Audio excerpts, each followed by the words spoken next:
Konnichiwa, Minisan.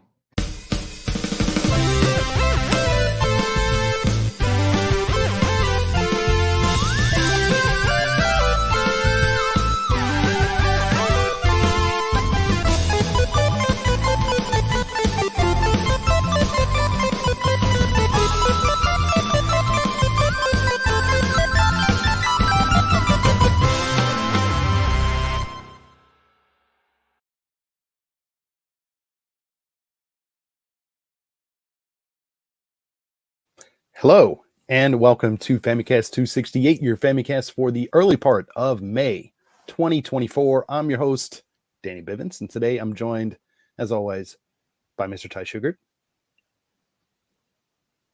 Uh-oh. Oh, hey, what's good? There it is. It works better when the mic's on. What's going on, dude? Not much, dog. Cool. Just had a great time at EVO Japan. Hell yeah, man. Golden Week I had a good one too. Nice. But also, we're joined by James Charlton. Hey. May the forks be with you. Right? Yes. Something like that. The gang's all here. We're all back. Everybody's here. As Russ aptly put it, it's like, hey, yeah, it's Xbox time, baby. Hell yeah.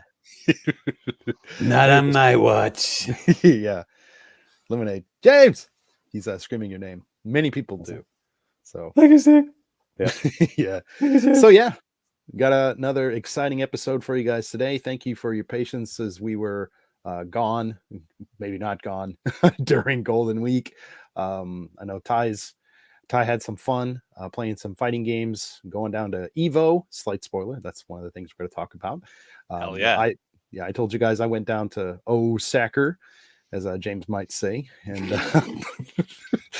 yeah, actually, Danny, I'm wearing something in your honor. I don't know if you guys saw that. Yeah. Nice.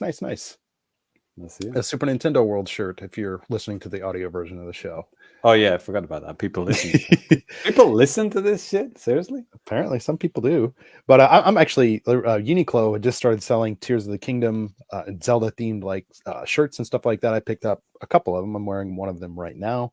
That's I believe it's pronounced Tears.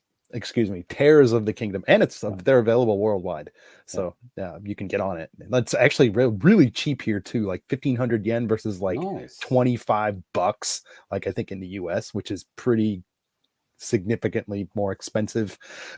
Like 1,500 yen is probably like 1,500 yen if you're paying in US dollars is like $8 or something like that. It's something crazy, maybe not that low, but it's pretty damn low. Maybe 1,000 yen or $10, excuse me, but anyway, but yeah, lots of cool stuff to talk about. We're going to talk about Nintendo financials and all the stuff that's been kind of surrounding that. Lots of little interesting tidbits with that. I'm pretty excited to talk about that. And let's just see where the show takes us. And I guess we'll just kick off with some new business.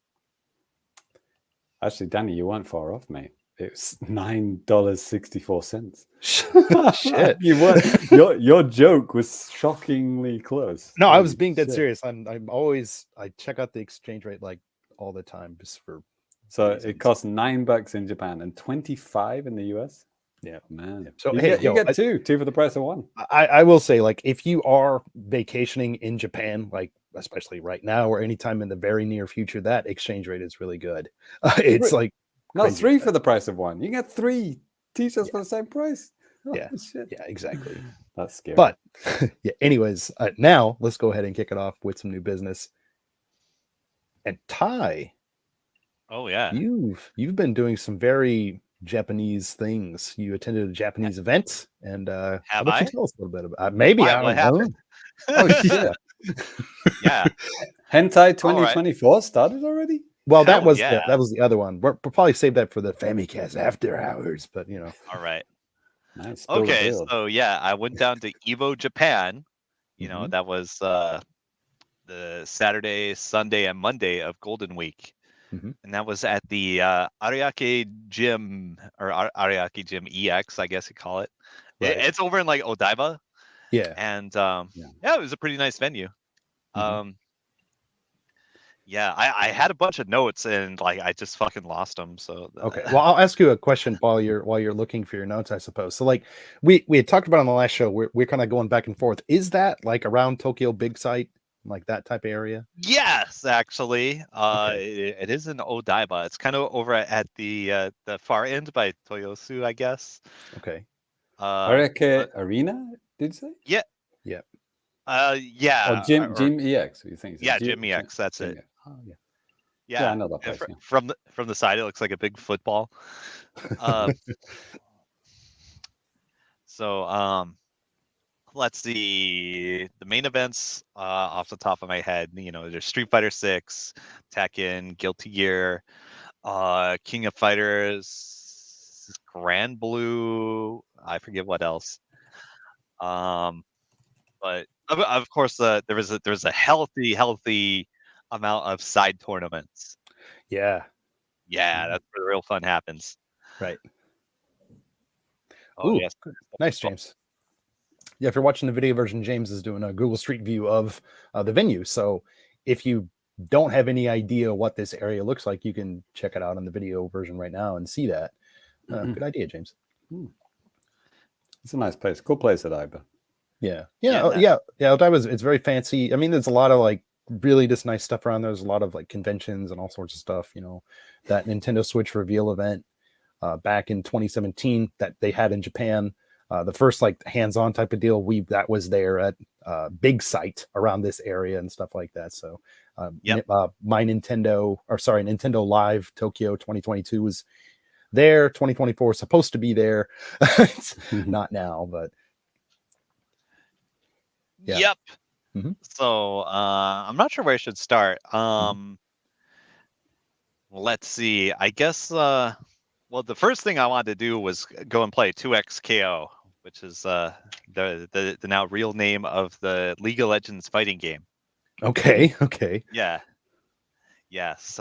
I imagine they're calling it that because you get two characters. It's a tag fighting game. Not everyone likes the name, but whatever. It is what it is. And sure. I got a free lanyard. Nice. Yeah, you could line up to play. The line wasn't too bad, and you could actually choose if you want to play with like a standard controller, a fight stick, or a hitbox, a leverless controller. Are you guys familiar with those? No. Do you mean like literally a box that you hit? Well, all right. So I'm being dead serious too. So.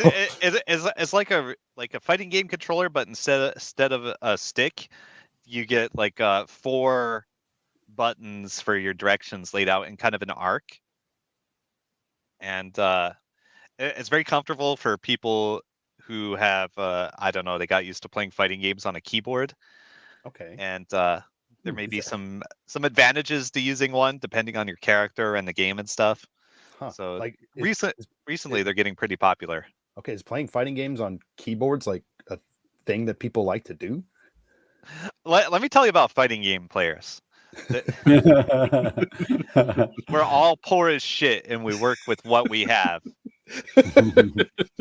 Sure.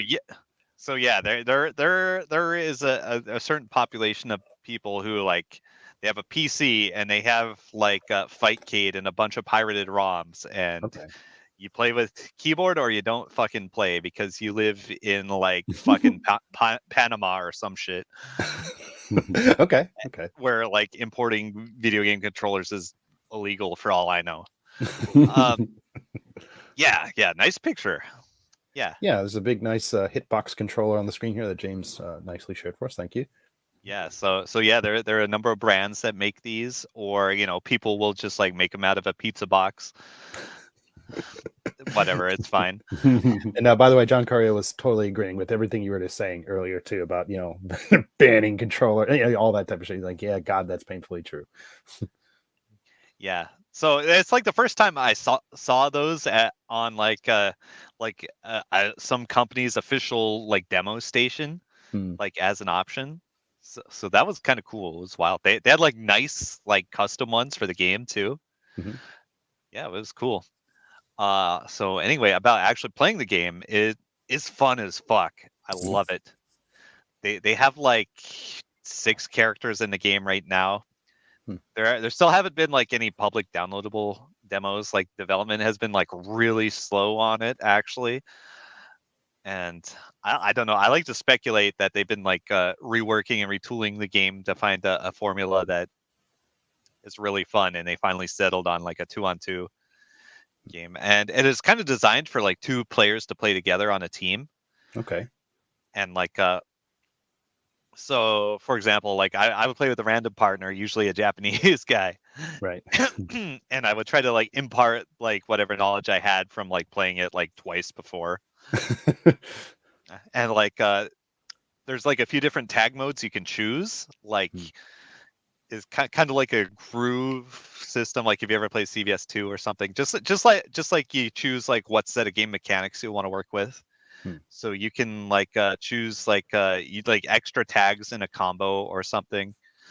I'm not fully familiar with all of them, but in any case, I figured out that like the player who is not on point, they hit their tag button to assist the other player. And if the other player likes what they're doing, if they come out, they hit tag, and it will just hand off to the other player. So you can like extend your combos like that. Okay. Yeah. So that's actually really fun. I thought I would fucking hate it, but it's actually really fun, and it feels good. Okay. But of course, you can just play by yourself too. Sure. And control both players. So yeah, I am looking forward to playing that a lot more. I filled out their official survey like twice. I hope to God they fucking send me a beta code. Yeah, so fun. What else did I play? There's another new game. Yes, the new Hunter x Hunter fighting game. I got their little pamphlet thing for it. Oh yeah, I've been seeing some kind of advertisements or something about this semi recently. Okay. Yeah. Okay. So first of all, it's being made by Aiding, who you may remember as working on some of the best fighting games ever made, if you ask me. They basically did like all the dev work on Marvel vs. Capcom 3. Okay. And the Naruto games on GameCube. All right. Okay. And I think way back in the day they did Bloody Roar. I'm not so much a fan of that game, but whatever. Okay. Isn't that the same thing as Primal Rage? No. Sorry, kidding. Well, it does have animals, but I know that's the only similar to dinosaurs. collection, I guess. Okay, War Gods. All right, War Gods. Oh my God. Okay, sorry, man. That's a good name drop. I like it. So let me tell. Hunter x Hunter is being made on a budget, like a shoestring budget, like $600,000 budget. Mm-hmm. That's what I heard. And it's also a 3-on-3 tag game. Okay. All right. I don't know who any of these fucking characters are, but I do know it plays exactly like Marvel vs. Capcom 3. Okay, cool. Like, I'm pretty sure like they reused code and animations. Well, if you said it's on a shoestring budget and it's using, that's a pretty big franchise, right? Like that's a kind of a popular one here, as far as I know. Yeah, which is odd, but I don't know. Maybe most of the budget went to the license. I don't know mean, how these deals go. It's almost kind of like that Macross game I talked about, last month or whatever, or 2 months ago. It's like maybe that's why they're like, cool, we got this license we spent a lot of money on. Okay, now for the rest of the game, what are we gonna do? Okay. Oh. Yeah. But like I immediately started playing and doing like Marvel vs. Capcom bullshit. Nice. I'm like, wow, I can do the plink dash tech in this game. But it felt good. It was really fun. I want to get it. And it's coming out on Switch. Yeah, that's probably why I know about it more so than most other fighting games, I guess. Yeah. So yeah, see you on game night. Yeah. What's it called again, Ty? Hunter x Hunter Nen Impact, I guess. Nen Impact. Nen it's got a cross in the background. Is it Nen Cross Impact? No, that's like the title of the manga. It's Hunter x Hunter, and it has a cross in it, but you don't say the cross, as far as I know. Ah, right. Which is very Japanese.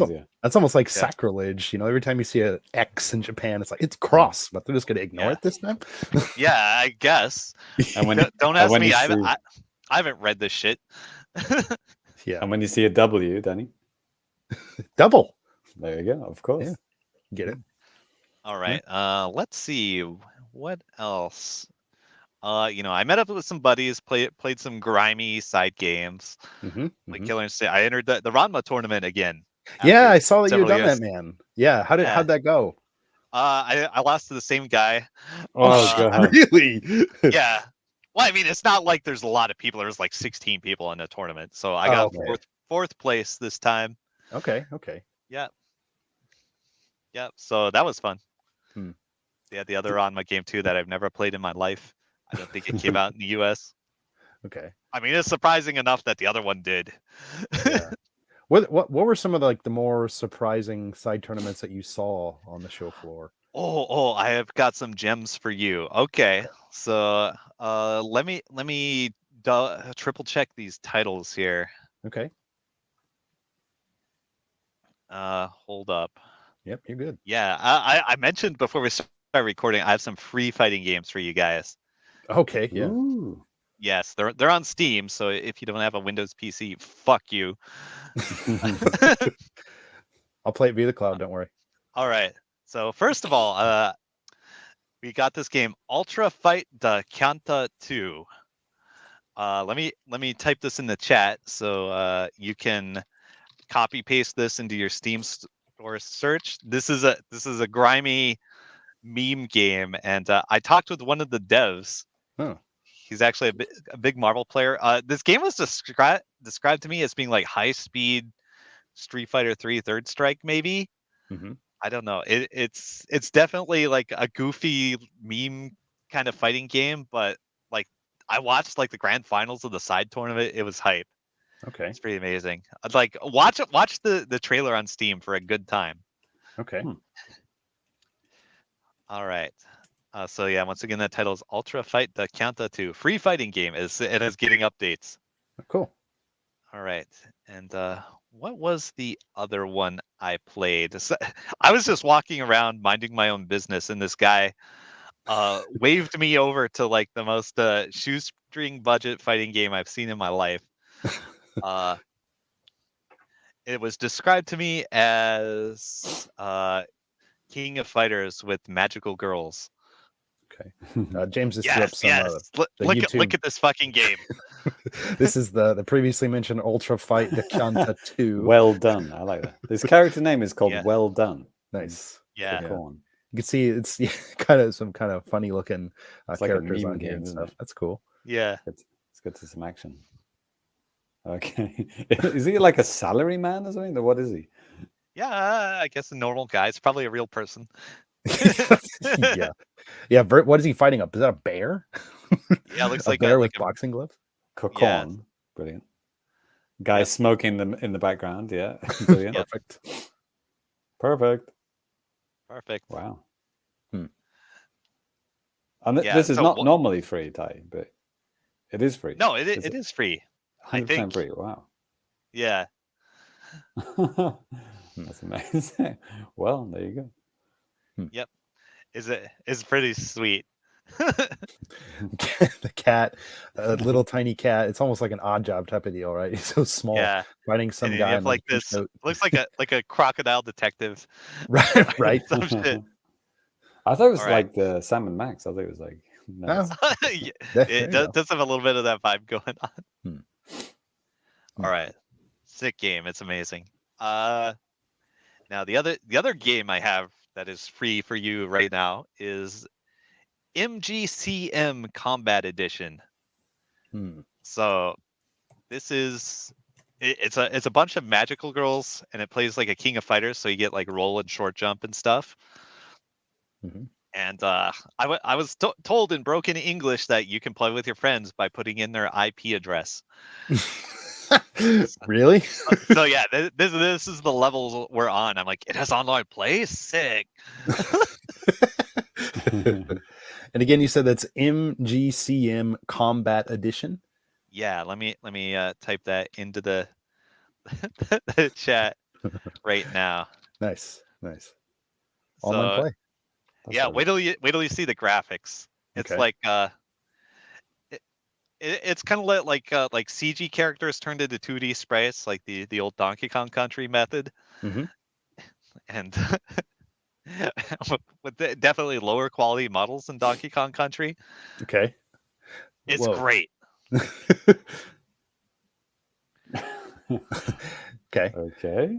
And I'll throw the title up there just in case you can't see it or whatever.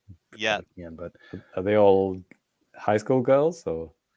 They're magical girls. Okay. Yeah. Yeah. One of them has like a giant laser gun. That's the one I played. Okay. Yeah, this one girl on screen, I've played against her a few times. She has like kind of like this magical staff that she can separate from, and it does stuff. Yeah, I don't know. Maybe it makes sense if you played Blaze Blue. Okay. Maybe. And this is also free, or? Yes. Wow. Yeah. Okay. we should try it out. I'll give you my IP address. I think the animations are kind of cool. Like it's. I wonder how they did this. I mean, I think I could tell you how they did this. They used a 3D anime girl modeling program that's probably used for hentai or something. And of course. Then they dump the characters into sprites, and we have a fighting game. Okay. I mean, there's probably a few other steps in the process, but nah. That's it. Copy and paste. Done. Yeah. JC fix up level 4, please. Yeah. So if playing the King of Fighters 98 at a Mexican gas station isn't grimy enough for you, you try this game. My second favorite thing to do in the world. Yeah, hell yeah. Those guys are good. All right. Let's see. Any other stuff going on? Oh, maybe I have some random goods and stuff to show you. Okay. Let's see. What do I got here? I showed you my Hunter book. This is different from anime trash, right, Dave? This is different. Fighting game trash. So when you walk into the show, they give you one of these bags, sponsored by Roto. Check out the amazing Roto Man art by. It's like eye drops and shit, right?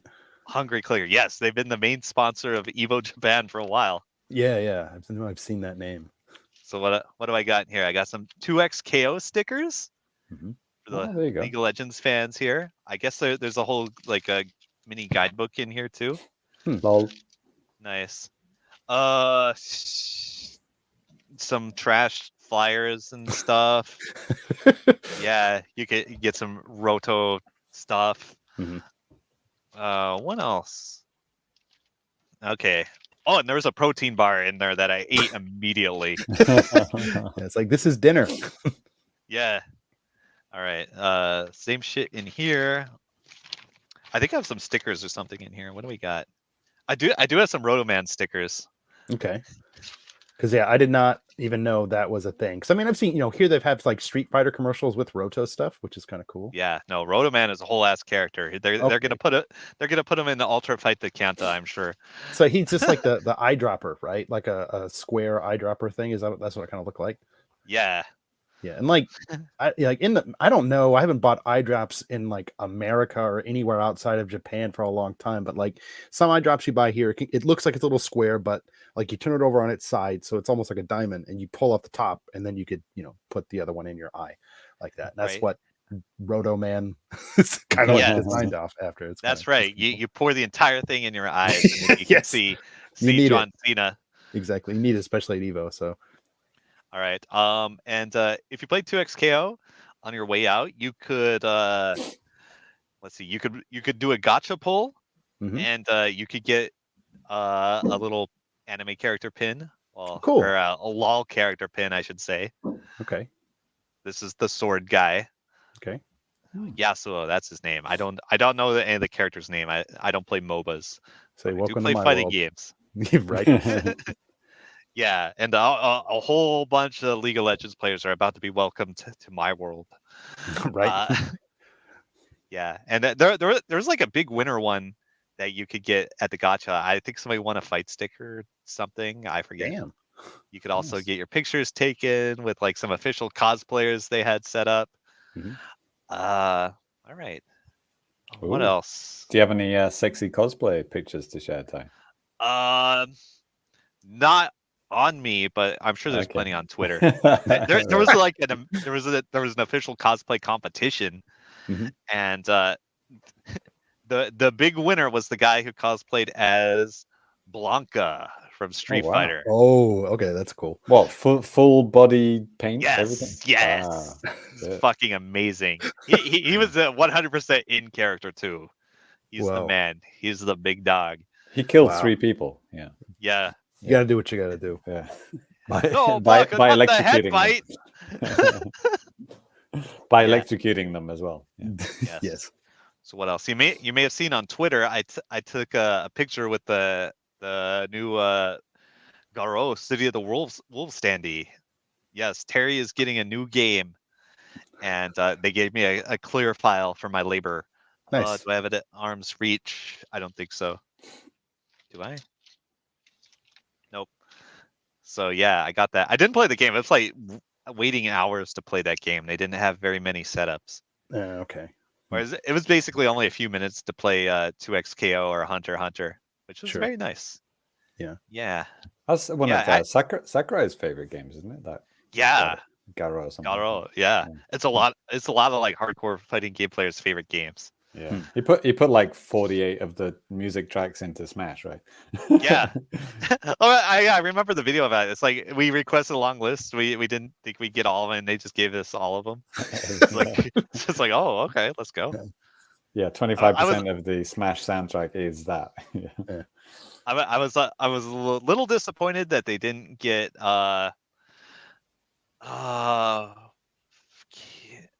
King of Fighters Maximum Impact tracks in there. It was kind of a weird side 3D game that I have a soft spot for. And it has some cool music, but they didn't get in. Never heard of it. Well forgotten fighting game. Yeah. I like it. Let's see. Anything else? They had some official Sesame Street collaboration merchandise. But they weren't ready in time for the show. You had to order them online. Oh man, that's lame. But yeah, you could get shirts with Elmo and the gang playing with fight sticks. It's great. I had so many overseas friends ask me, "Yo, you gotta give me these shirts." Yeah, and I had to let them all down. It's like you have to order them online. And later, Blanca killed Big Bird, so that was pretty tragic. Yes. Yeah. Rest in peace. Was fucked up. Yeah. Did they have any food, Ty? Like, do they have food stalls and stuff? Like any fighting game related food? Or no, they had the protein bars. There was an energy drink that was like a smaller sponsor. Waiting for it. Yeah, you could get an energy drink for like 300 yen out of the vending machine. Okay. Were they given? No. I think I got one free somewhere along the way too. Okay. Let's see. What else happened? They showed a trailer for Akuma, I think, in Street Fighter 6. Yeah. Yeah. He's coming out later this month, which is great because he like the whole tone shift from like the goofy bro hijinks of Street Fighter 6 is hilarious.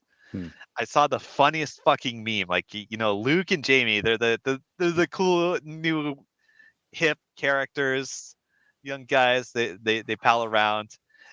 Somebody posted a meme of them like doing like the soy face point at like Akuma in the background, and like he fucking just zooms up and kills them. Is he also called Akuma in the Japanese one? No, he's called Golki in Japan. Okay, there's still that is still the case. Okay, right. Yep, that's still a thing. Yeah. Although when Street Fighter 5 came out, I think they got the character Nash, aka Charlie. It's like Charlie in the US, Nash in Japan. Okay, but it's not Kevin Nash. Yeah, Kevin Nash. I think they normalized his name or whatever in the Street Fighter 5 in both regions, or they just made his like first name last name Charlie Nash. Okay. But Bison and Vega and everyone, that's still mixed up. They're still musical chaired. Right. Thanks, Mike Tyson. What an asshole. There was a video a while back, like Mike Tyson didn't even know about it until like last year. It's like, oh shit. All right. I think that's about everything. There were there's some good arcade cabinets set up, especially if you wanted to play Third Strike. Yeah, that's crazy how popular Street Fighter 3 is still. Yeah, bizarre. But yeah, hey, some people just like older stuff and just can't let go. I get it. It's a fun game. Yeah, I have it. Maybe I did at one point, but Game Boy Advance version. Yes, no, actually on Dreamcast.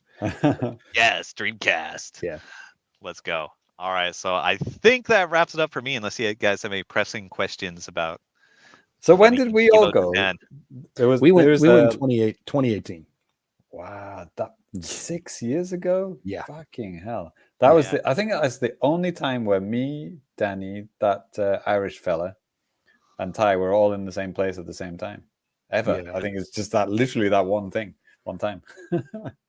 Yeah, because I mean, even with the Tokyo Game Shows, it's like we might have three of the four. There was always one person not there. Yeah, somebody had to like filter out or something. Yeah, I think that was the one and only time we were all at the same place. Same place, yeah. Yep. And John Carrier was there too. Yeah, he's in the chat right now. Yeah. Danny's not going to share his comment, but brilliant. Yeah. Yep. No, I am. I was going to say, John Carrier just actually shared here too. He said, hey, they mentioned at EVO in Vegas last year that even a lot of Japanese players were impressed at the amount of quality of the cabinets and stuff like that. They do good work. Yeah. Yeah. Oh yeah, that's a point I want to make. Like up until this year, all the previous EVO Japans, they had a lot of organizational or equipment problems, but this is like the first time where everything went smoothly in the venue. Outside of the venue, there were some problems. Like they didn't get the Sesame shirts in. They got banned on Twitch due to like a technical problem. During like day two, kind of like later in the day, like they just got banned on Twitch randomly. What? Yeah. For what, music related reasons? No, it was like a login problem or a technical problem. Okay. So yeah, they got restored by the next day, and they were streaming on YouTube as well. So that's classic Japan. That like not understanding Twitch. That's like Japanese people were involved. Yep. Yeah. Brilliant. Yeah, that's why everyone in Japan streams on YouTube. Yeah. Yep. Let's see. Anything else going on? Core values. I actually know that reference. Yes, that's a good meme. Shit.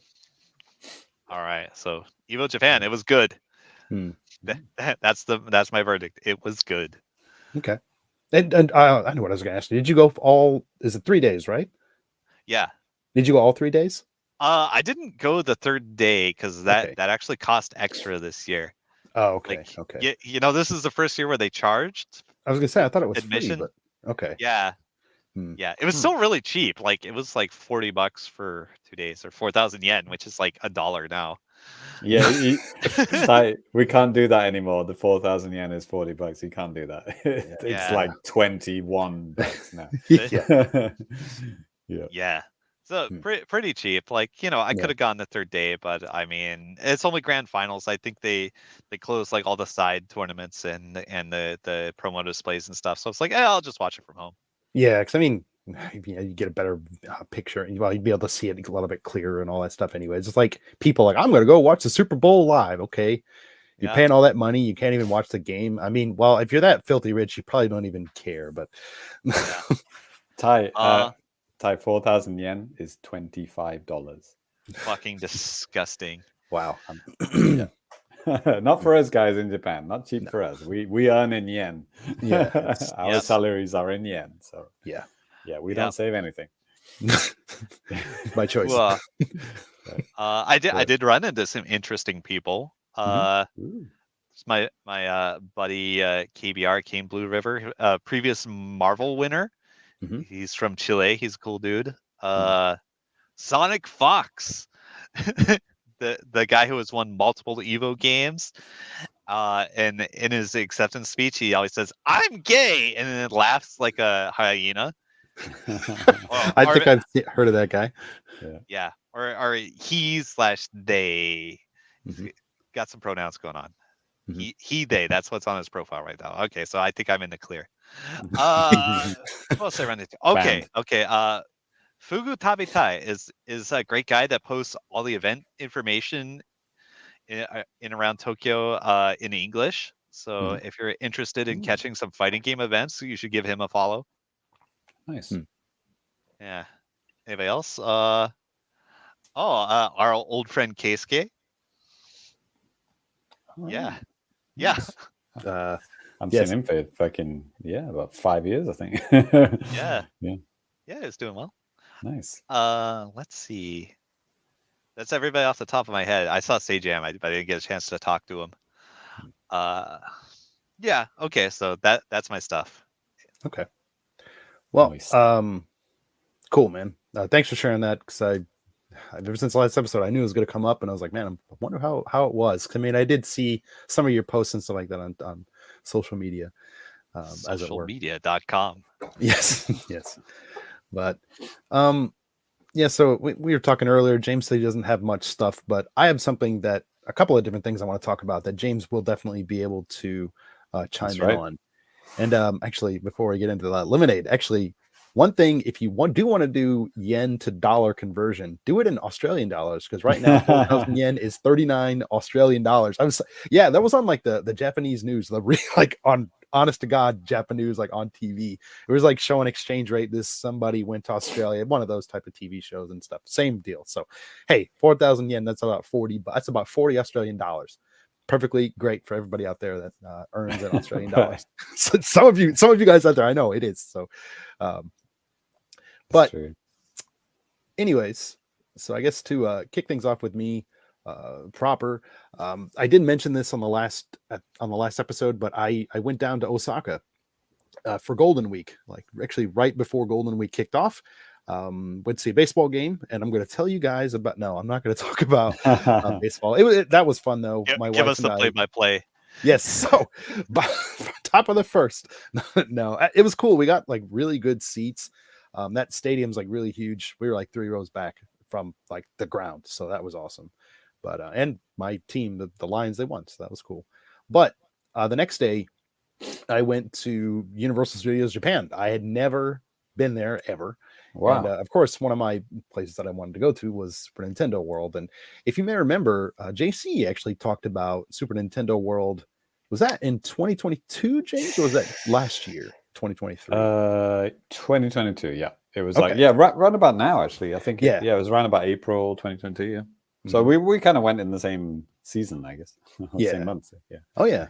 And man, like I was talking with my wife about this too, and it's like I haven't been to an amusement park in 17 years up until we just went to USJ, Universal Studios Japan. It's your own fault. You keep getting banned from them. Yeah, I know. It's like I got to expose myself. No, right. No, but like the last one I went to was Tokyo Disney Sea in 2007 with like a friend and her coworkers, because I don't know, it was like it's kind of a weird way to go somewhere. But anyways, no, it was freaking fantastic. The weather that day wasn't so hot, it wasn't rainy, it was kind of overcast a little bit, maybe about like 20 Celsius or something like that. So like I don't know what, 70 or something like that, Fahrenheit 72 or something like that. So really, it's a really nice day. And when you get there, to be able to get into Super Nintendo World, you have to have the app on your phone, and then you got to essentially kind of like pre-order your place, not pre-order, but like kind of like register your place in line so that you can get into that section of the park. And ideally you want to get to the park as early as you can so that you can get all that stuff situated and all that type of stuff. I got there a little bit late. Might not have been drinking the night before. Kind of how that goes. I might not have threw up that morning too. I can neither confirm nor deny that. Wow. It's fun. At least you didn't do it in the park. Yeah, I guess so. Get banned from that one as well. Yeah, well, maybe. But yeah, so my wife and I, we got to the park about like 10 or something like that, 10:30 or whatever it was, and we it's got everything situated for Nintendo World. We're going to be able to get in at like 3:30. So like, okay, that's fine. Let's, get some food. We got some food at like a American diner type of a place that was set up with burgers and stuff like that. And then it's kind of like wandered around the park because I had no idea like what was there. Like we had no like attack plan. We were just strolling around, and that is not the way to go about this type of stuff, especially when there's like time, there's long lines and all this type of stuff. But James, when you went like outside of the Nintendo World stuff, how were the lines? How was the crowd? Like, what was maybe the longest you would have had to wait for something? Oh, like the other ones, like non-Nintendo, non-Harry Potter. Yeah. Like the Spider-Man one always seems to be busy. But honestly, I kind of just went straight past all that shit. I didn't really pay much attention because, like, when the last time I went to Universal Studios was like, I don't know, probably 10 years before that. Oh, okay. Harry Potter wasn't there. Obviously, Nintendo World wasn't there. Right. It was just the classic Universal movie stuff. So it was, like Jurassic Park and whatever. What was that? The fire movie. What's it called? Overdraft? Backdraft? Backdraft, yeah. Overdraft. No, that's the bank movie. That's what I'm doing right now. And then Spider-Man, and that was before like Disney bought Marvel, so that was like regular old Marvel, classic Marvel Spider-Man. Right. But yeah, it was like Tobey Maguire related stuff, I guess. Sure. What else was like? I can't remember. I think I really like the well, yeah, I'm like big Back to the Future fan. So like Back to the Future and Jurassic Park, they were like, that's fantastic stuff for me. And then Spider-Man, it was okay. Spider-Man's like a 3D glasses kind of a deal. It's like it's okay. And the CG is like from like 1992. It's like looks like a Sega Saturn intro movie. Cool, I'm in. Nice. So yeah, I had a good time the first time I went. Went with a friend. And then the second time where it was just straight to Nintendo World because like I was not interested in anything other than Nintendo World.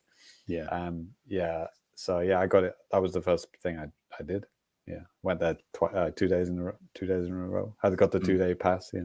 Oh, nice. I did do a little bit of Harry Potter on one of the days, but mostly Nintendo stuff. Yeah, we like I said, because we got there a little bit late, so we couldn't get immediately into Super Nintendo World. We had to kind of be on the waiting list or whatever, which is fine. I didn't have that waiting list.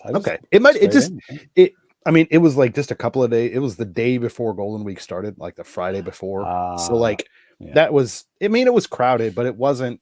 I've seen a hell of a lot more crowded places. But yeah, that's kind of like the risky run going on holidays, especially here in Japan, because when it's holiday, it's when everybody's off, and everybody's going to be going. It's like, everybody's off on the same goddamn day. It's not quite the same as what it is in the West, but like on my way before going there, we rode the Jaws ride, which is kind of fun. Jaws, yes, I did that one.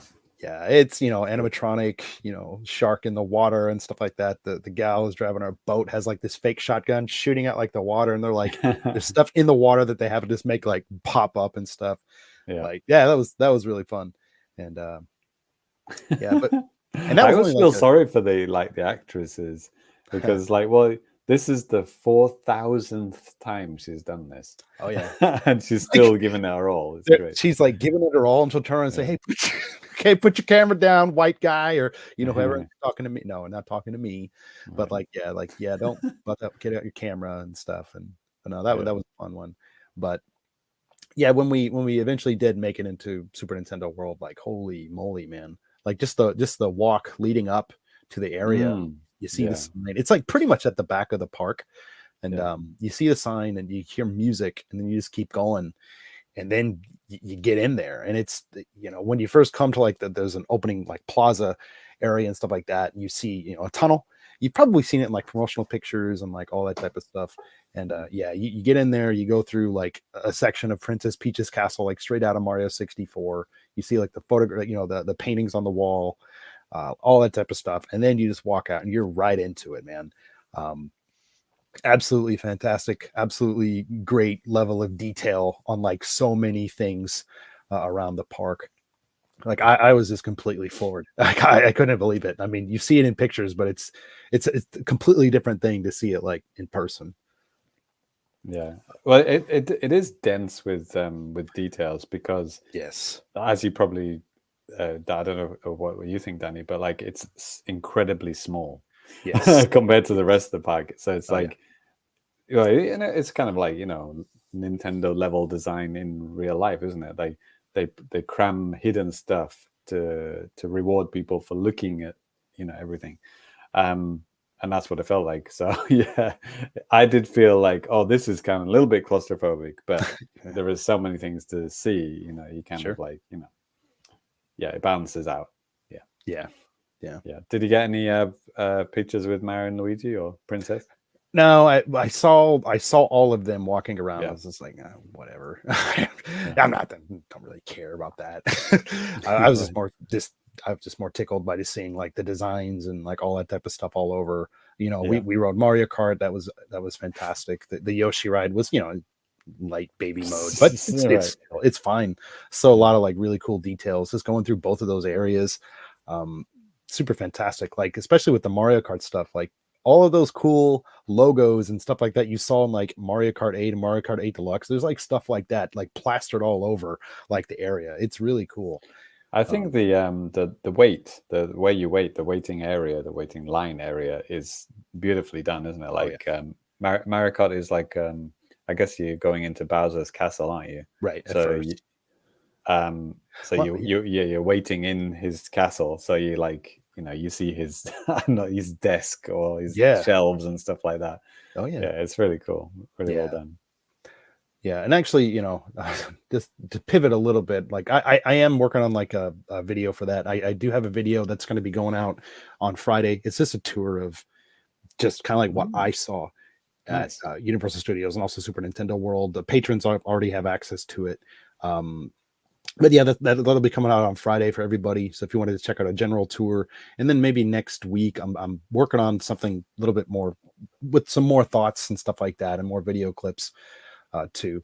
But yeah, I look forward to that. I mean, obviously, it's freaking amazing. It's if you have the means to go to Super Nintendo World at any Universal Studios, you absolutely should. Yeah, especially if you're a big ass Nintendo fan, it's just a no-brainer. And the DK stuff was unfortunately delayed, or so initially back in December they said they're gonna put that out in spring 2024, and I was, you know, leading up to my trip I was like, wow, it's the end of April, where's this coming? And then just at some news we'll get later on the show, part of it where they said like, yeah, we need a little bit more time with the Donkey Kong stuff at USJ, so they pushed it back a little bit. I mean, you know, shit like this happens, so safety in it. I will say there was like a lot of DK merch and stuff like that. Like I got like these DK banana chips. Nice. That's like Super Nintendo art, isn't it? Like it's Mario Kart art. It almost seems kind of like it. Yeah. Oh no, that's there's a cool ditty on the back as well.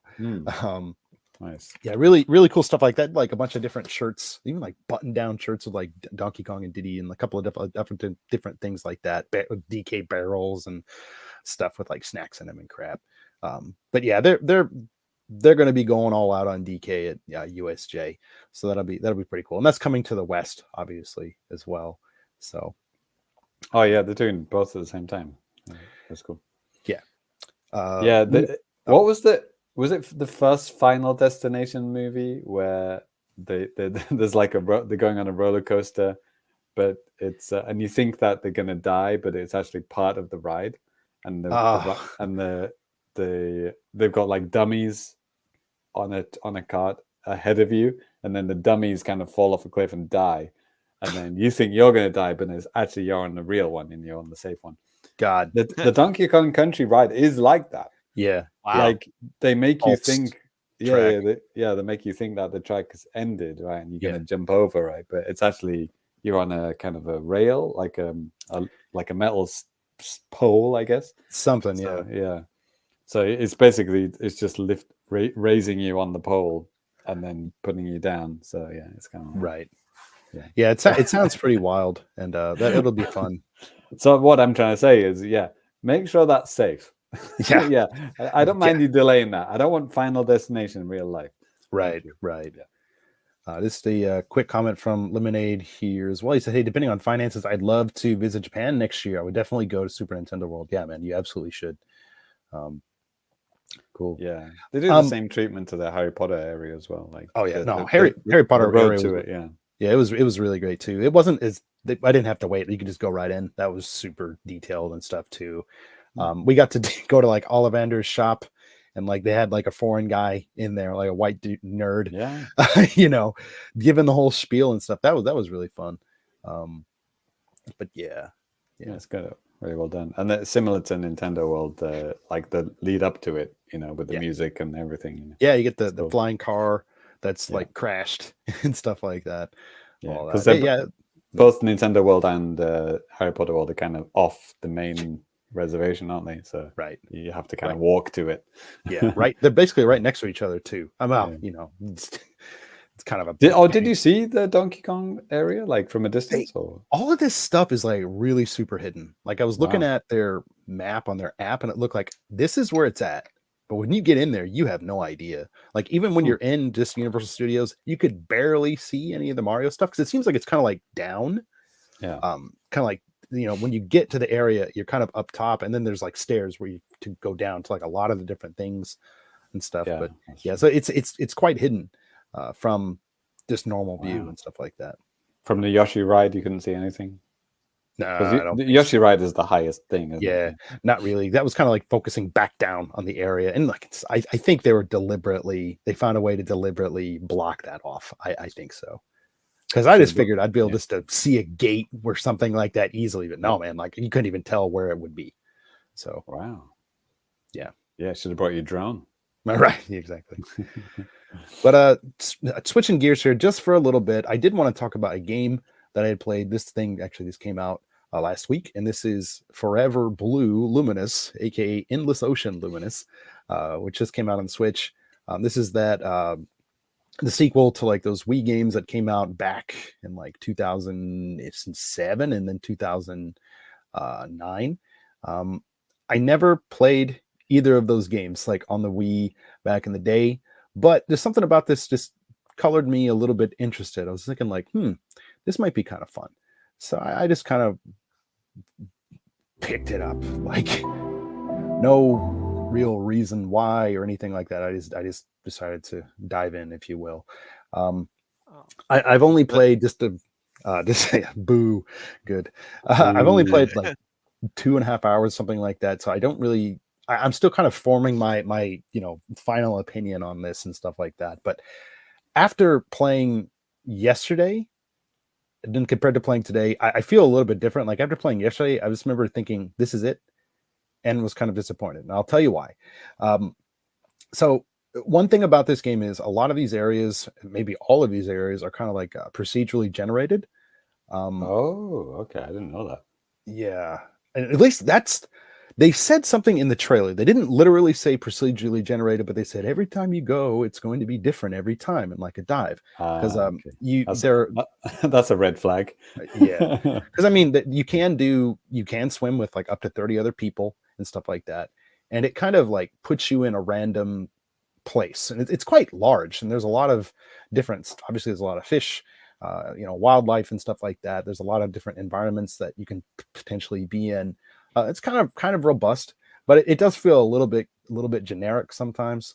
In this video clip, I'm still kind of getting the hang of like what the hell are we doing? What were you doing? Were you taking like photographs then? Like... So no, you scan. Like the thing is, like with the story mode, like all of these fish, you have to kind of like scan them, and then it lifts like this kind of like gunk off of them or something, and then you can see like what they are.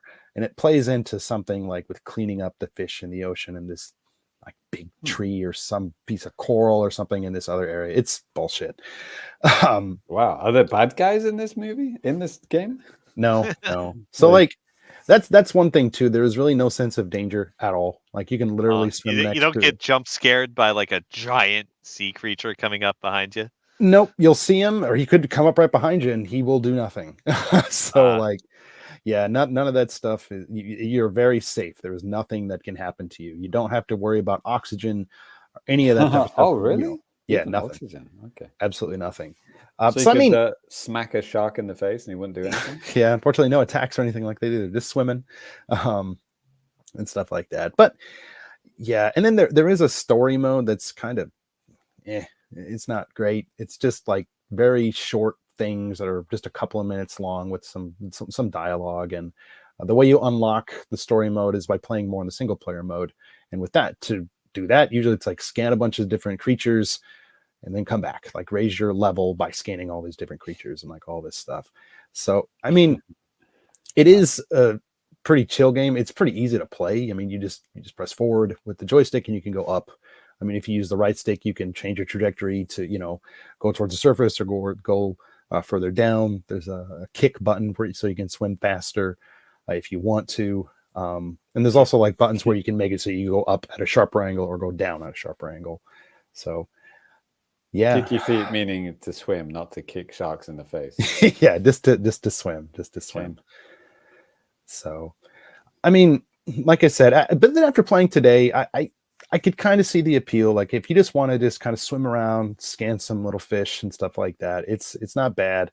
It can be kind of addicting because these little areas, they give you kind of incentives if you're like OCD or whatever. Like you have scanned 8% of this area or something of the wildlife here, or you have just explored 12% of this. And yeah, it can to like 100% in an area. I could see it taking an hour or something like that, or maybe more. I'm not sure. I haven't 100% in any areas, but if you find that you don't like an area, you can just leave and then just hop back into another random one and see how it goes. Just leave. Yeah. And like, if it sucks, hit the bricks. Kinda.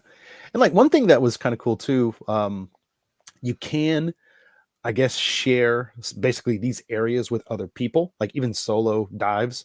You can share like a generated map. It's like a code, stuff like that. And you can share it and then just go there yourself and see what's there.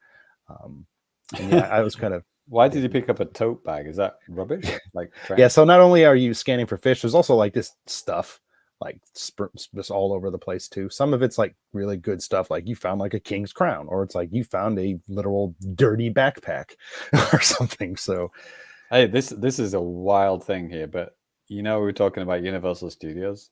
Yeah. Earlier, like, do you guys remember the Universal Studios game on GameCube? Yeah. I do. Do you remember what you did in that game? I never played it, and I don't remember what the reviews said. You literally picked up pieces of trash. Boom! Whoa! We've wrapped it into one thing. That's amazing. It's almost like we planned it. We didn't. Now I kind of want to try that game. Danny talked. Right. Danny went to Universal. That is like the least infuriating thing about that game, Danny. Okay. Because I remember people panned that game. It's like, that doesn't sound that bad. How can you screw that up? Oh, picking up baby. Trash. Yeah. Well, if you like this, you like picking up trash in this game, you're gonna love that. It's probably like $150 now, isn't it? Well, you get the Japanese version; it's cheap. Yeah, but again, within the solution, I just wanted to touch on this just a little bit because I think not everyone's gonna like this. There's not really a strong story or anything like that. There's really no narrative. But if you like this kind of exploring things, semi decent visuals for a Switch game. Some things are kind of yes, vibes based gameplay. Yeah. So Danny, in our Discord, available to everyone. Somebody was saying that playing the online mode, you get like way more XP. Did you try that out? I was trying to when I was doing this like capture that I'm showing right now, and then I got kicked off because I forgot to switch my my Wi-Fi. my Wi-Fi. I had a really bad signal and I got kicked off. I was like, okay, I'm just gonna play solo. So I honestly haven't played too much of the online, just a little bit, but yeah. But it's like 25 players online at once. 30. 30. Wow. Yeah. It's pretty wild for a Nintendo. And you could like communicate with each other, with hand gestures and stuff like that. So, it is what it is. I mean, whatever. I guess that kind of makes sense. If you were diving with strangers, I mean, how are you going to be able to talk to them with radios and stuff like that? Unless, that'd be Yeah. That would involve using voice chat, and it's crazy talk, Danny. You're talking about. Yeah, but some hardcore fans of the series, or I saw on like Reddit, they were like, yeah, the second game was so much better. You had like a hub or something like that you had, and it was like, well, that none of that stuff is here. It's just like you're just in the ocean. Occasionally, the stuff changes. But I think part of the appeal would be too, like, this really could be endless because, yeah, I mean, the possibilities are endless. Like, no pun intended. So that is that where the word comes from, or endless ocean, because it's randomly generated? I don't think so, because the original ones weren't randomly generated. Oh, okay. Yeah. So, yeah. Anyways, I'm going to try to give this game some more time. I'm kind of maybe going to work on a review for this video and stuff like that. So we'll see how it goes. I mean, confused. Yeah. We'll see. Maybe I'll start liking it better. Because like I said, I was having more fun with it tonight than I was yesterday. So we'll see. But yeah. Anyway. Cool. Alrighty. Well, that is going to do it for the new business here. Even with just two of us going, it's a pretty lengthy one. But yeah, before we move on to the news and all that type of stuff, we're going to go into a little bit of now playing at thefamicast.com. New game. Now playing at Famicast.com, lots of news going up on the site, a couple of different updates for patrons and all that type of stuff. One thing I want to bring up first for the patrons, we have Famicast Game Night that is coming up this month. We've been talking in the Discord, the Famicast Patreon only Discord, and that was probably going to be happening on May 25th, Saturday, May 25th. Get that in the books if you haven't already. Looking to play maybe some Super Famicom, Super Nintendo stuff. That game, The Great Hibereke, that thing that we talked about in the last episode. It looks kind of like a Super Nintendo Fall Guys or something. Like, maybe try that out. Maybe some Quake 2 and maybe a couple other things like that too. We'll see. We'll be talking about that there. Other than that, like I said, there is a video for Super Nintendo World that's coming up this week. That's already available to the patrons. So if you guys want to check out kind of what the park is like and all that type of stuff, yeah, you just check out the video. It's just a tour of it around. No commentary, just no nonsense. Just boom, take you there. And yeah, other than that, always all sorts of news and stuff like that going on here. Now that I'm back from vacation and all that type of stuff, kind of getting back into the swing of things, and we'll see how it all goes. But yeah, I guess all of this and more. Famicast.com. All right. Actually, Ty, dude, what is happening, man? What is happening? What time is it? What is happening? Why are we here? What is the meaning of life? Yeah. What year is this? Who's the president? Well, according to my almanac, it's time for the Japanese. That's right. James, can you confirm or deny both? I'm not going to say it a second time after Ty's already said JAPANews. Damn. Yeah, that's right, folks. It's time for the JAPANews, the time with the latest and greatest comings and goings of Japan and news and Nintendo and all that type of stuff. There's been a lot of interesting stuff coming out recently too. So nice. Danny, you got me really interested in that Endless Ocean shit, because you said like the second one had like a really cool adventure mode. Like, they're not adventure mode. Oh shit! Have you seen this? This is the sequel. This is number 2 on the Wii. You like walk around like a village and like do all sorts of crazy stuff. None of this is more. It might be more. Is that Tommy Vercetti? Yes. Exactly. Yeah. So none of this is in the Switch version. No, and I guess in the second one too, like maybe there was actually some danger from some of the animals. Wow, you can actually die. Does it have cool underwater level music? That's the thing I wanted to ask. I wasn't really listening too much. I was just kind of if it's not memorable, then yeah. I mean, I was capturing with kind of like low sound. Then today I was playing in handheld mode when my wife was watching TV, so it's like I wasn't really paying attention. Nothing seemed like too memorable as of right now. So hopefully that music isn't procedurally generated. Nothing is going to be as good as Donkey Kong Country 2 music anyway. Absolutely not. Absolutely not. But yes. Anyways, JC, do you want to take that first little bit of news before we start going crazy? Sure. I guess it's Splatoon related.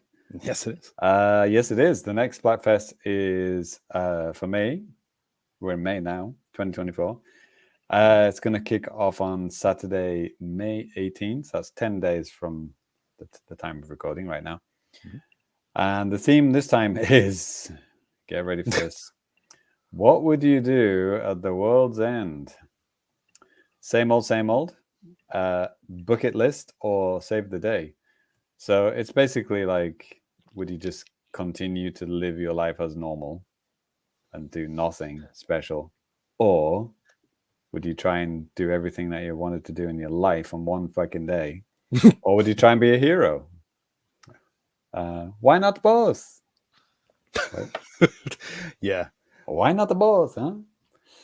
You know, oh, nice. Danny's got the English and the Japanese ones up. Yeah. Yeah. And it's the same. I mean, the main difference here with, content wise is just the time. I mean, obviously in Japan, it always starts on a Saturday at 9 a.m., ends on Monday at 9 a.m. And, North America, yeah, Pacific time, probably, I think is what this is. Oh, did I tell you about the results of the last one? My team got absolutely fucking roasted. We came in third. I got like 3 sea snails. Oh, that was like it was depressing. Yeah. Yeah, but anyway, maybe I should tell you guys about the latest Splatfest in Street Fighter 6. Nice. There were like 20 choices. Wow. Oh god. It was like, which monster hunter weapon do you prefer? Oh, okay. And I've never played Monster Hunter in my life. I just picked the top one and it won. Nice. So I got like a shit ton of in-game currency Mm-hmm. when my team won. Yeah. So I guess my answer would be, I don't know, bucket list, I guess. But, I'd probably just do the same old shit because I mean, there's only so much you can do. It's like, I want to go to some such and such. Like, well, how the hell it's going to take all day to get there, and by the time you're there, it's just done. You probably can't even enjoy anything. What the hell's the point? All right then. Where's I guess Ty is gonna. I know exactly what Ty is gonna say. Where's the fourth option? Kill everyone. Kill everyone. Kill your enemies. Yeah. Might be fun. I was thinking the classic Montana guy move is to get in the bunker with all the beans and guns that you've amassed over your lengthy redneck career. Yes. Nice. Russ brought up a good point, and maybe a couple of others in the Discord too, about, man, I mean, given the amount of like IP and like just different things that Nintendo have at their disposal, why do they choose some weird ass topic like this?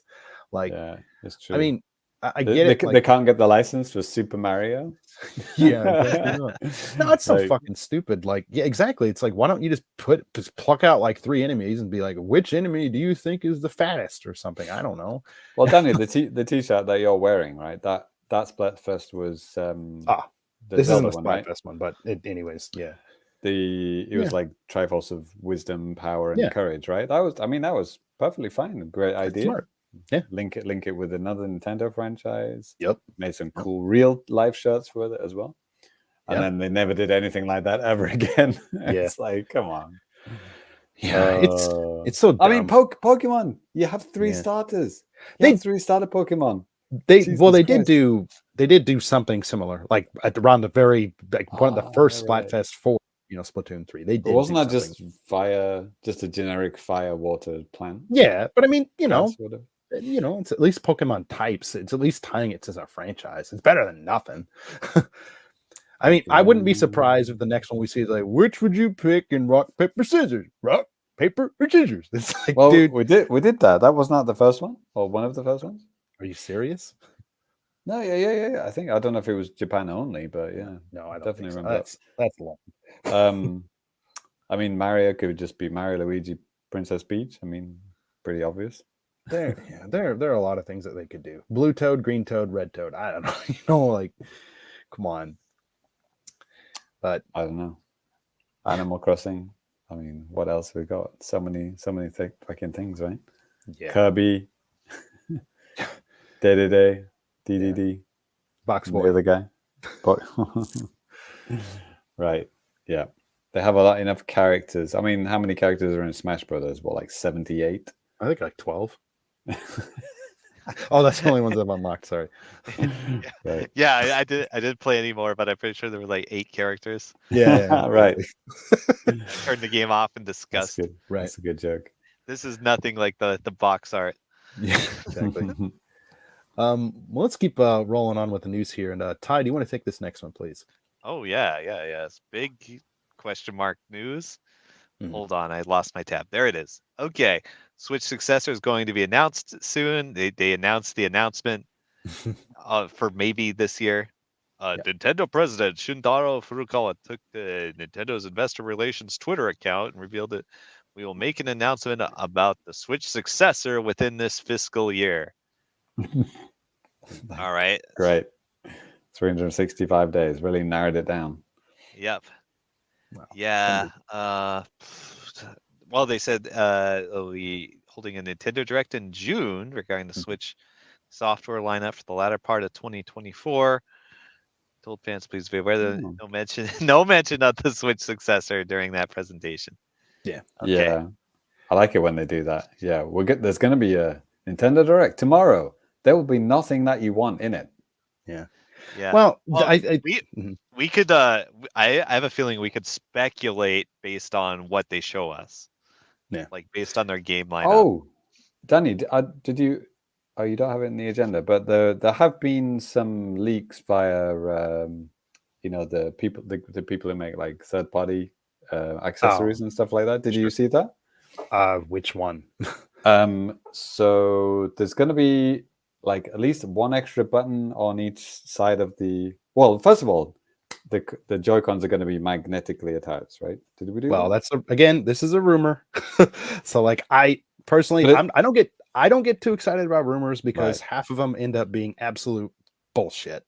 Yeah, but I just want to get this on record so we can go back and make fun of you for being an idiot. But yeah, so the magnetically sliding, attaching Joy-Con style, they're going for the Joy-Con style again.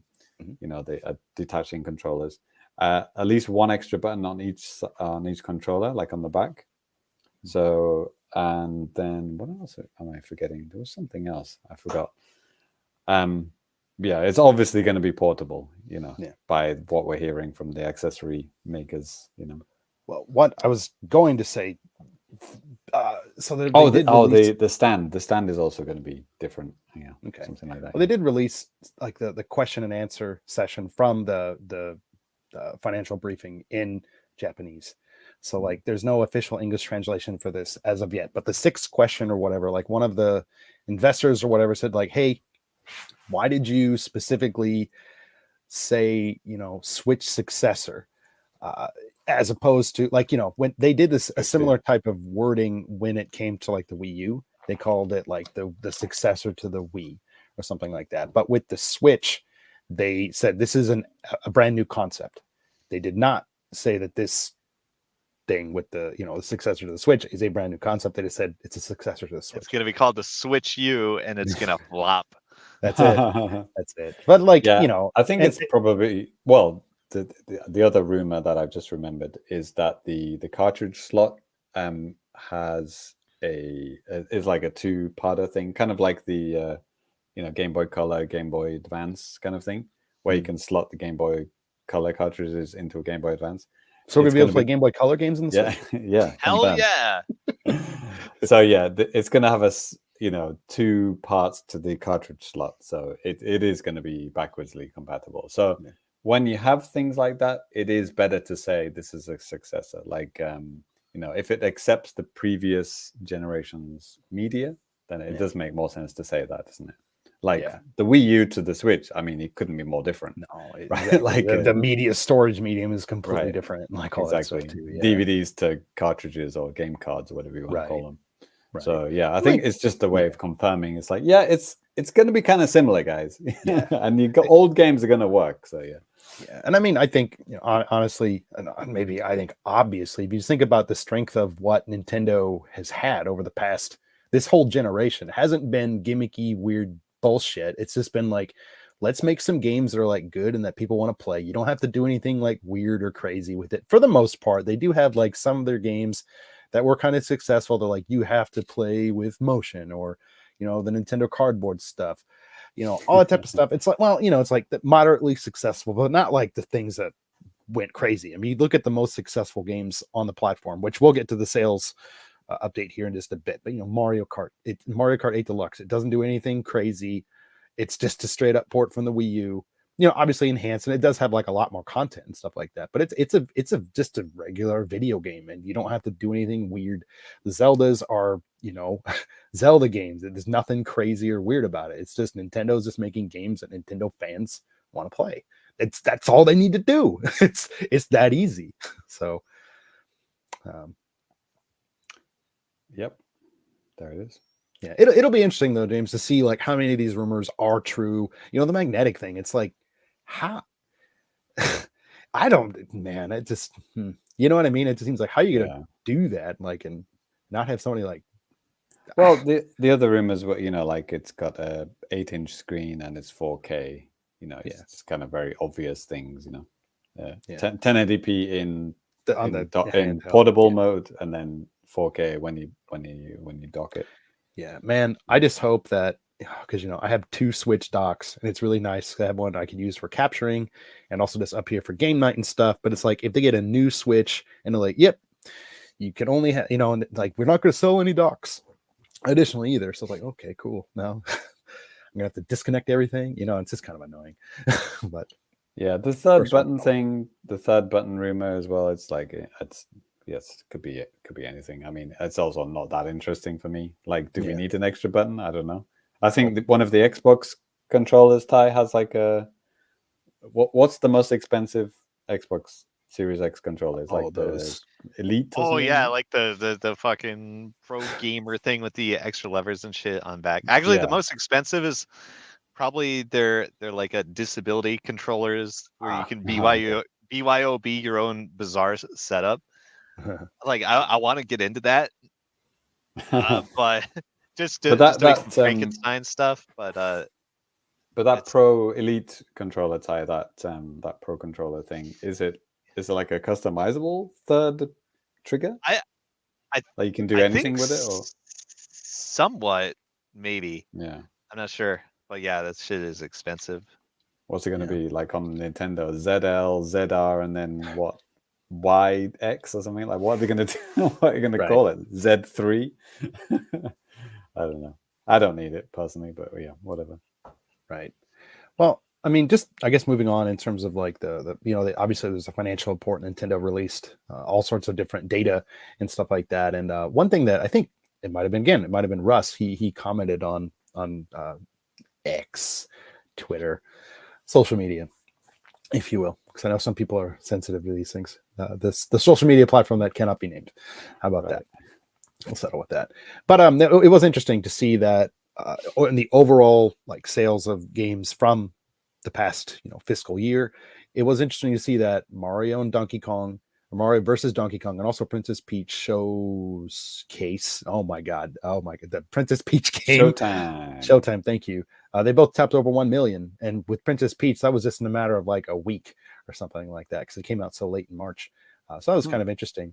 But just to show off a couple of these things here, I'll get something pulled up here in just a second, maybe so you guys have something more interesting to look at if you're watching a video version here.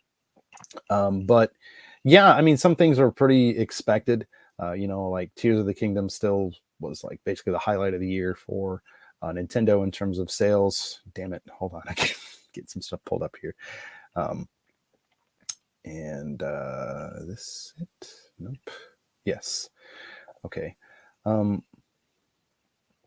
So yeah, you can kind of see this type of stuff here. So like, yeah, I mean, Tears of the Kingdom, really, you know, good selling game. 31 titles for the Switch, sold over 1 million units. This includes 20 Nintendo titles and 11 titles from other publishers.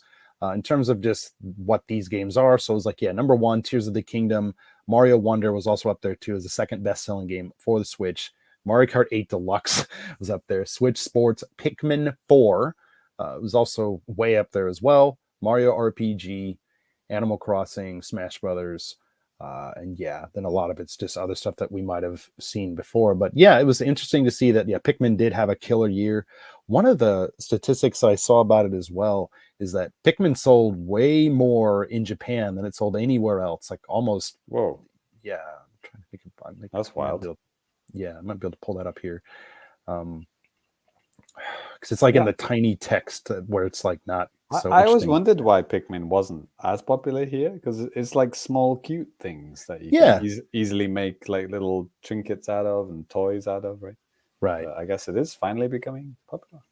Yeah, because I mean, like looking at the numbers, I mean, Pikmin 4 global like 3.48 million, and in Japan like 1.87 million. Then the rest of the world or outside of Japan like 1.6 million. So like that's pretty crazy for that kind of like a disparity or something between games between Japan and the rest of the world. Danny, you've got to read these numbers correctly. It's 351 10,000s, right? Yes, exactly. That's the correct way of saying it, right? Excuse me. Yeah. But then like, is it only Nintendo that does this, by the way? I mean, it's a Japanese company, so I mean, it makes sense. That's how they read numbers. It makes sense that it makes no sense. Yeah. I mean, like I said, if you think about it from like a Japanese perspective, with 10,000 being kind of like a base type of a deal, then it makes sense. But so and then, what was the game that sold 2,061 10,000s? Yeah, that's Tears of the Kingdom. Oh, nice, cool. That's a good number. Yeah, Mario Wonder also did pretty well too, over 13 million. Again, Mario, Mario Kart 8 Deluxe up there as well. But yeah, I thought another interesting one too was like kind of what the differences are between Mario RPG. Between Japan and then the rest of the world. Didn't even top a million in Japan, 860,000. And then, most of the bulk of everything else came from the rest of the world. Wow, that's interesting. Yeah. So was it not big back in the day? Or I guess we don't know, do we? I mean, the Famicast didn't exist in 1996. Yeah. Right. I mean, big enough, but I mean, it's a smaller market, I guess. And who knows, man? I don't know why it wasn't as popular. But I wonder, was it made for the West? Was it like a collaboration? It's like, well, we need to do like an RPG, but for the West, like let's put it with Mario, because that's like, you don't need to do collaborations for Square Enix games in Japan because they sell just as they are. Yeah. It's hard to say, man. Like I'm honestly not sure. But then they localize the shit out of it, and it's like it's quite different, isn't it? Like the Japanese and the American versions. Sure. Notice I say American version, not right. Western. Well, hey, this time, I mean, that you guys finally were able to get that over in Europe, so thank God. Very nice. But man, over on the hardware side of things, is a little like they updated like everything for the totals and all that type of stuff. I'm going to get that pulled up here as well. And Nintendo did, with the last couple of updates and like all that type of stuff, Nintendo, damn it, I'll just pull it up over here. What are we looking at now? Sorry, hardware sales for Nintendo. Hardware, okay. Yep. Switch Lite and Switch, the other one, OLED.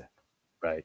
So I mean, worldwide and stuff like that. Yeah, the Switch hardware is sitting at 141 million units sold, which is like third most ever in the history of home games platforms and like all that type of stuff. Right. The other, what is it? PS2, PS2, and then like DS if you count like handhelds as well. Okay. So and Nintendo's they are expecting to sell like another 13.5 million units within the next fiscal year just on the Switch alone. If they do that, they'll well then again like what's his name, Jack Ryan or whoever the hell from Sony. He's like, well, actually, PlayStation 2 is 160. It's like, okay, whatever, man. But it's just kind of interesting to see all this type of stuff. Is it debatable that the number of PS2s? Why is he?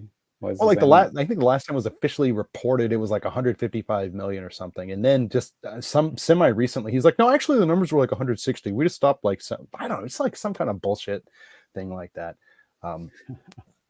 But they sold the same one twice.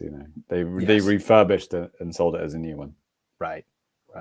So I mean, obviously, Switch sales are down from what they are. They're still making money. A lot of the reason because like exchange rate and software and stuff like that. But things are just going to go down. I mean, it's just the way it is. They're ready to release a new console and like all this stuff. So it'll be interesting for a lot of reasons to see how this is going to go for Nintendo. So, how much was Princess Peach Showtime again? Princess Peach Showtime is 1.22 million.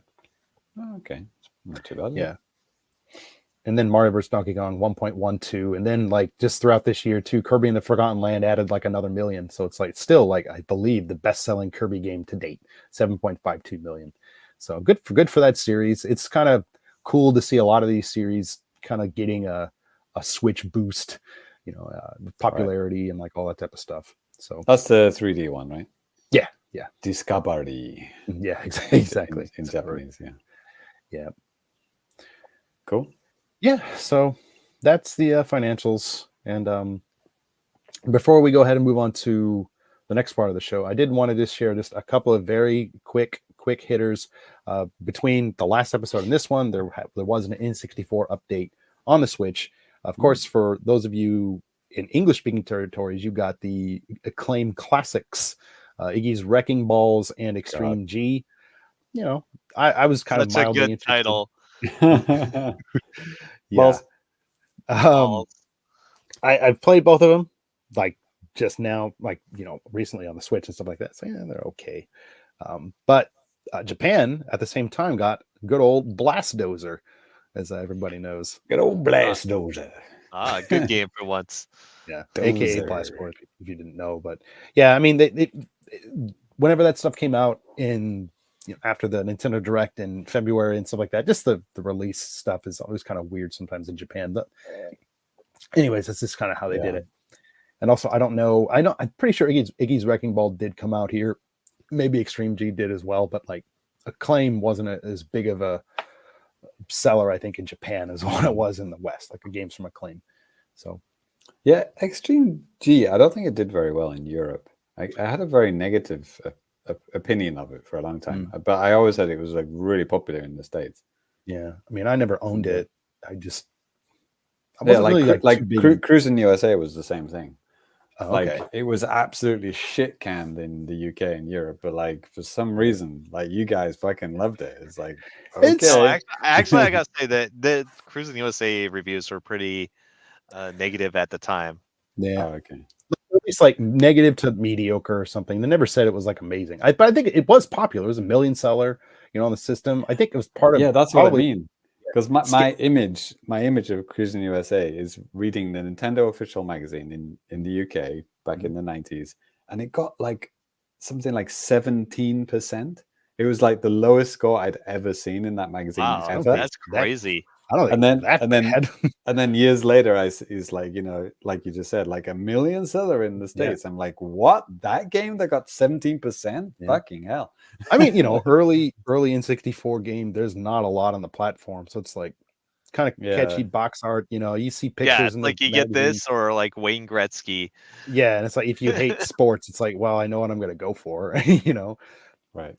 But yeah, Wayne Gretzky or Cruising USA, which do I want? Yeah, because you already have the 5 other games. Yeah, exactly. I mean, even in Japan, they did. Wayne Gretzky's 3D hockey did come out here, and I'll just play Mario 64 again. Thanks very much. Probably for the best. Yeah, one other thing too, a Tetris 99 Maximus Cup is coming up this Friday, May 10th. That is kicking off at 4:00 here in Japan. That's going to be featuring none other than Endless Ocean Luminous. Or excuse me, Forever Blue Luminous, as it's called here in Japan. But like, yeah, if you like themes and Tetris 99, now's your time. And it's usually pretty easy to get it. They're pretty easy on the points and stuff like that. So yeah. They did a Princess Peach one already? Yeah, they did. That was just last month. So like this is the first time in a while. This is the second one of these they've done this year. And yeah, they're pretty timely because sometimes they would have these things like, here's one for Xenoblade 3. It's like that game came out like last year. Or something weird like that. But yeah, it's slim pickings now. It's quite kind of like they're kind of showing how few games they have out at the moment. It's like, okay, now we're doing it. But this is like, okay. Well, to be fair, they didn't do one for Another Code or Donkey Kong or Mario versus Donkey Kong. So yeah, picking and choosing. Another Code. Yeah, that would be a tricky one. Yeah. But all right, that like I said, that's going to do it from the news. I just wanted to share those other little bits as well. If you guys have any comments or questions or anything like that, be sure to let us know what you guys think. But right now, we're going to pass things over to Ty and the anime trash. Ooh. Is it time? Yes, I've gathered so much trash. over Golden Week. I've been chomping at the bit to open this stuff up. There's so many so many boxes. Let's get started. All right. The usual spiel. I play online UFO catchers like a deranged psychopath every day. I was playing during the podcast just now. And I'm pretty good at it. I win a lot of stuff. Sometimes for a $0 investment. So let's see what we got. This first one is from Taito Catcher. All right. Oh, it's one of these. Oh, white box. One of these mystery boxes, huh? Yeah. Oh, blind box. It's got to be porn. Yes. Right? It's probably pretty horny, right? Yeah. I think I know what this is. Yeah, I do. Okay. So Taito, since they actually distribute a lot of the prizes, they have exclusive versions. So like you get your cute anime girls on there, and they'll have one in like a unique color or with a different expression or something that you can only get at a Taito arcade. And so let's see what we got. Let's see. Wow. I'm not good with box cutters. Watch me lose a finger live on the Famicast. God. That'll get us demonetized. All right. Yes, it's Anime-chan. Okay. All right. This is Albedo from Overlord. Okay. In a very revealing maid outfit. I'll set this up later. Parents help you set up. No, wait a second. When the lights go out. Mom, no, don't come in. Yep. All right. Okay, so that's one box down. Moving on. I generally do these from like small to large. But yeah, I know I've got some bangers this week. Cool. All right, next up. This is from Molly Online. I get a lot of stuff from Molly Online. You put in some money, they give you free tickets for a while, and then they have like these super easy machines where you can just rack up more prizes, and for every 3 you ship together, they give you another free play ticket. So it creates this feedback loop of you just getting shit tons of stuff. Oh yeah. Oh yes. Yes. All right. First up, I got this cute little character in here. It's like it's a little strap character or something. Okay. Yeah, let's open it up. This is the one I tried to win from Capcom, and they ran out of stock, and they just let me pick whatever prize I wanted. Yeah, hey, that could, nice. could be worse ways to go. Yeah, but now I have this little your keychain or something. It's very cute. I like it. Ooh. Yeah. Wow. Just to break in here for a second, Nintendo actually popped in and said, hey, they just announced the Nintendo World Championship game. Wow. Okay. Oh, yeah? Okay. Is it the Super Nintendo competition cart? It's one of the competition cards. I'll take a look at that. Keep doing your thing, Ty. All right. Next thing I got is a can of Monster Energy. Okay. Nice. Yeah, let's go. Well, you won that from a claw machine? Wouldn't it just explode when you opened it? Oh no. Okay. Yeah. I mean, they have these in the arcades, and people will just win them and open them up, and they'll explode. Nice. I'll just note Ty is drinking a Monster Energy drink at 11:10 p.m. Yes. This is what I'm like. All right. And one more thing. Oh, look, it's Anime-chan. That's finally. Right. It's a finally for the at least third time we've got ReZero Ram Bunny Girl. This one's blue. So now I've completed the set. Nice. There it is. Again, I have a red set, a white set, and a blue set. Congratulations. Yep. My life has gone off the rails. All right, next box. It's Taito Catcher again.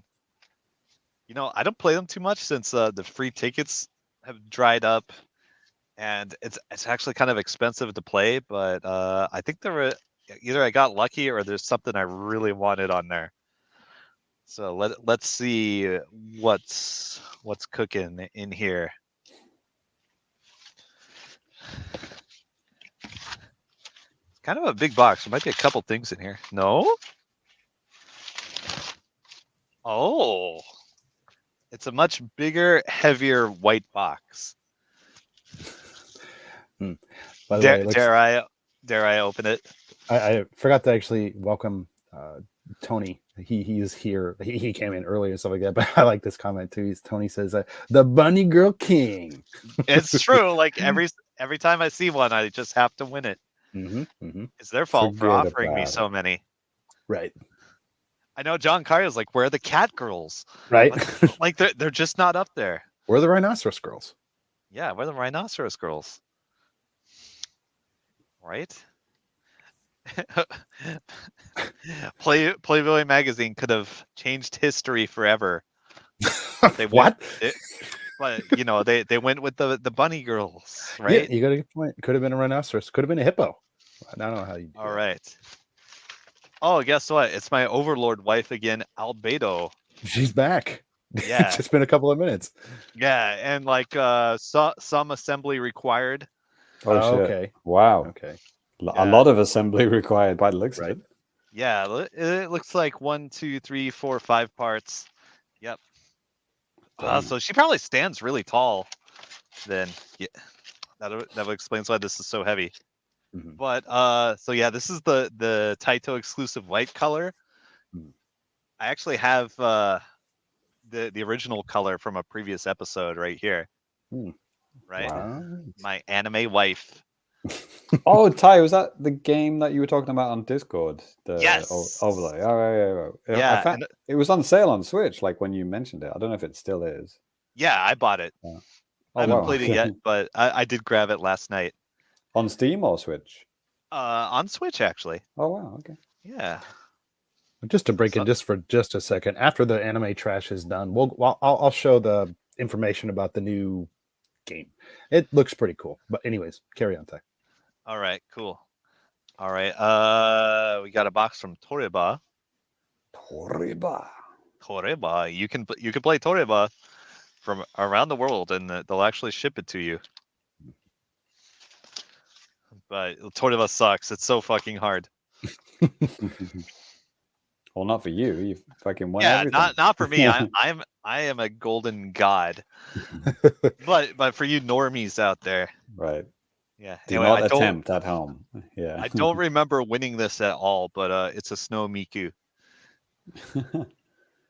Nice. That's nice. Merry Christmas, everyone. Right. Yeah, maybe I got this for free or something. Maybe I should check my play history to make sure I actually won this. But yeah, Merry Christmas, everyone. It's like Christmas in July. A couple months early. All right, I still have a lot of boxes to go through. Let's keep knocking them out. All right, here's something from Tokyo Catch. I know because they handwrite my labels and tape the shit up like it's a live animal or something. That's something off my UFO catcher bucket list, a live animal. Oh, right. God. I hope they don't do that. Yep. You've never won goldfish at like a carnival game? I haven't. Yeah, I haven't won a cat though. A cat? How long until technology starts providing like real cat girls shipped to your door? Oh yes, it's finally here. Oh, all right. Let's get it. Oh, it's packed in here kind of tight. All right, finally, this is it. This is the first Nikkei figure I've seen in UFO catchers ever. Oh snap! Yes, yes, and here's the view that most people are familiar with. Jesus Christ. Right. Yep. So I guess it's a noodle stopper type. It's Uni. You might remember. I got a mini pillow thing from another UFO catcher. But yeah, she's great. She's cute. She's I guess her gimmick is she's like kind of a sadistic S&M top kind of girl. So yeah, there you go. Yeah, we've got the over 18s wanting on Ty, so we're all good. Yeah, just normal shit. Oh, and they did send me a cat girl. Here you go. She has little cat ears. She's a quintuplet. Hey, Lemonade's a fan. Well, about the Nikkei figure. He's like, hey, great to see a Nikkei figure. Right? Yeah. Finally, I mean, I hope that they complete the set. Because those characters are a twofer, you know, if you know what I mean. Yeah. All right. Now, next up is Capcom. Somewhat bigger box here. Let's see what they sent me. You may see some goods from another game I've played.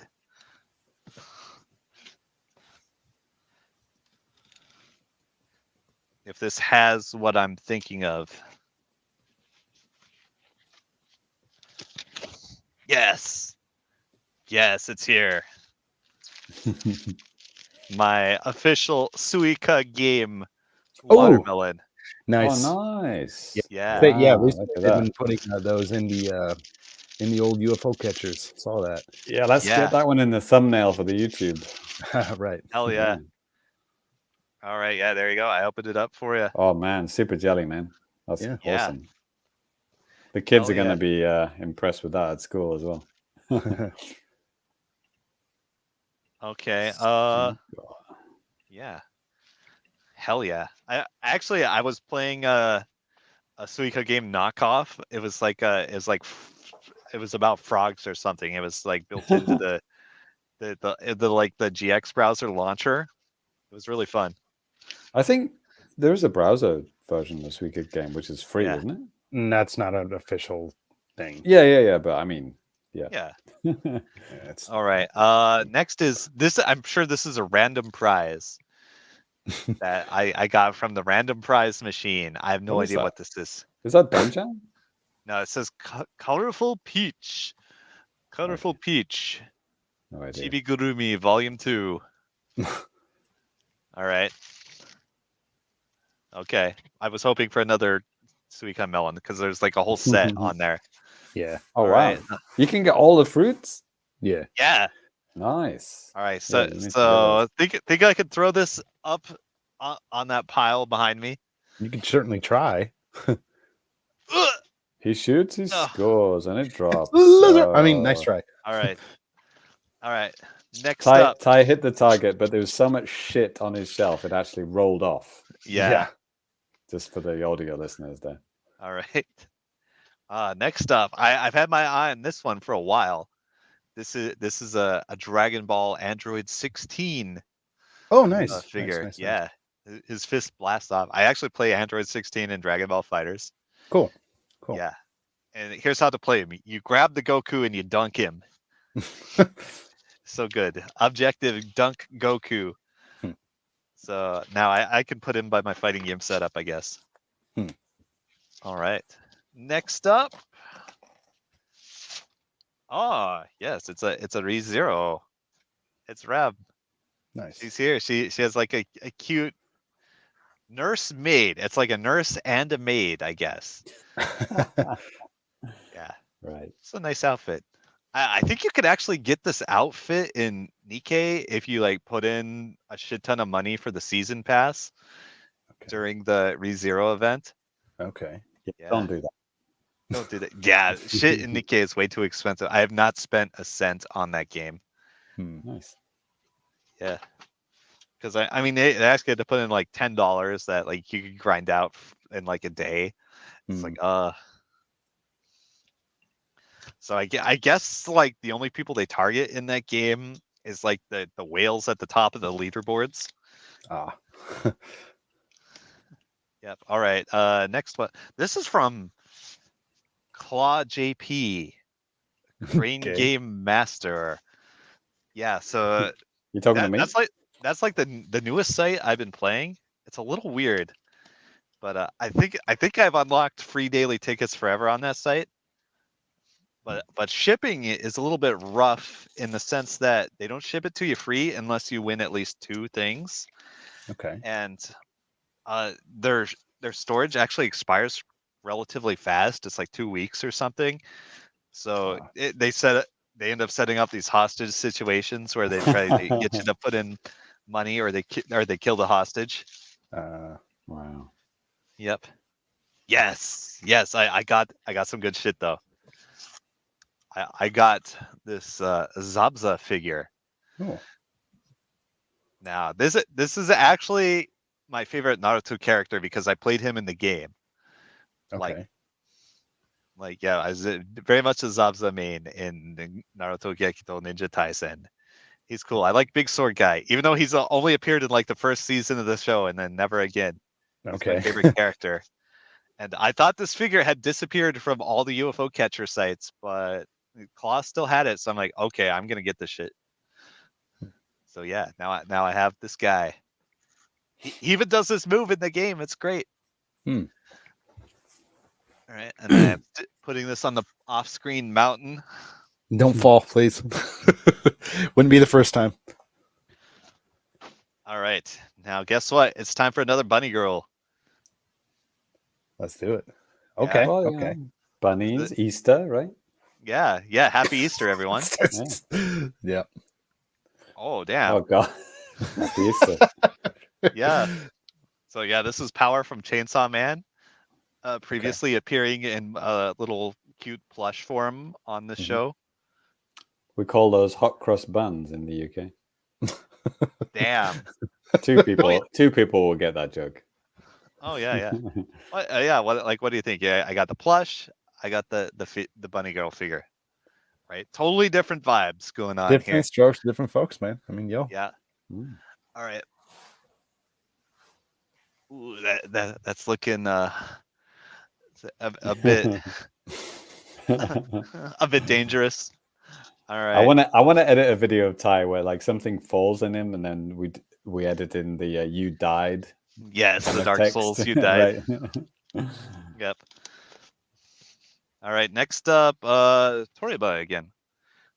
This looks like a single figure. I think I probably saw that the show was coming up. I was like, okay, I'm just gonna ship this one. So let's see what I got. A single figure, just like all the people who watch the anime. Yeah. What?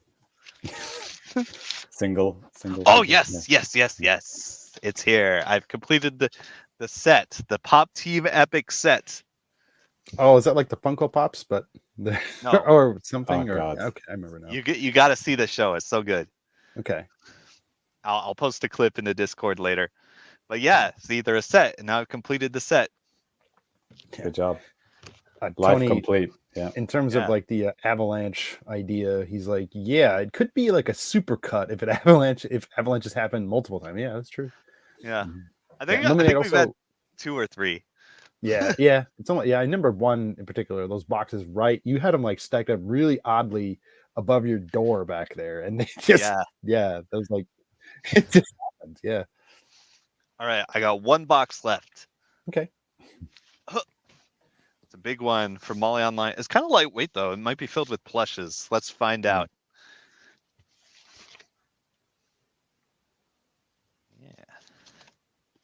Yeah. Find out a box. Yep. Yeah. Oops. All right. Getting a lot of mileage out of this box cutter, I gotta say. Did you win that out of a UFO? Maybe. I would love that. Have you won a claw machine from a claw machine, Ty?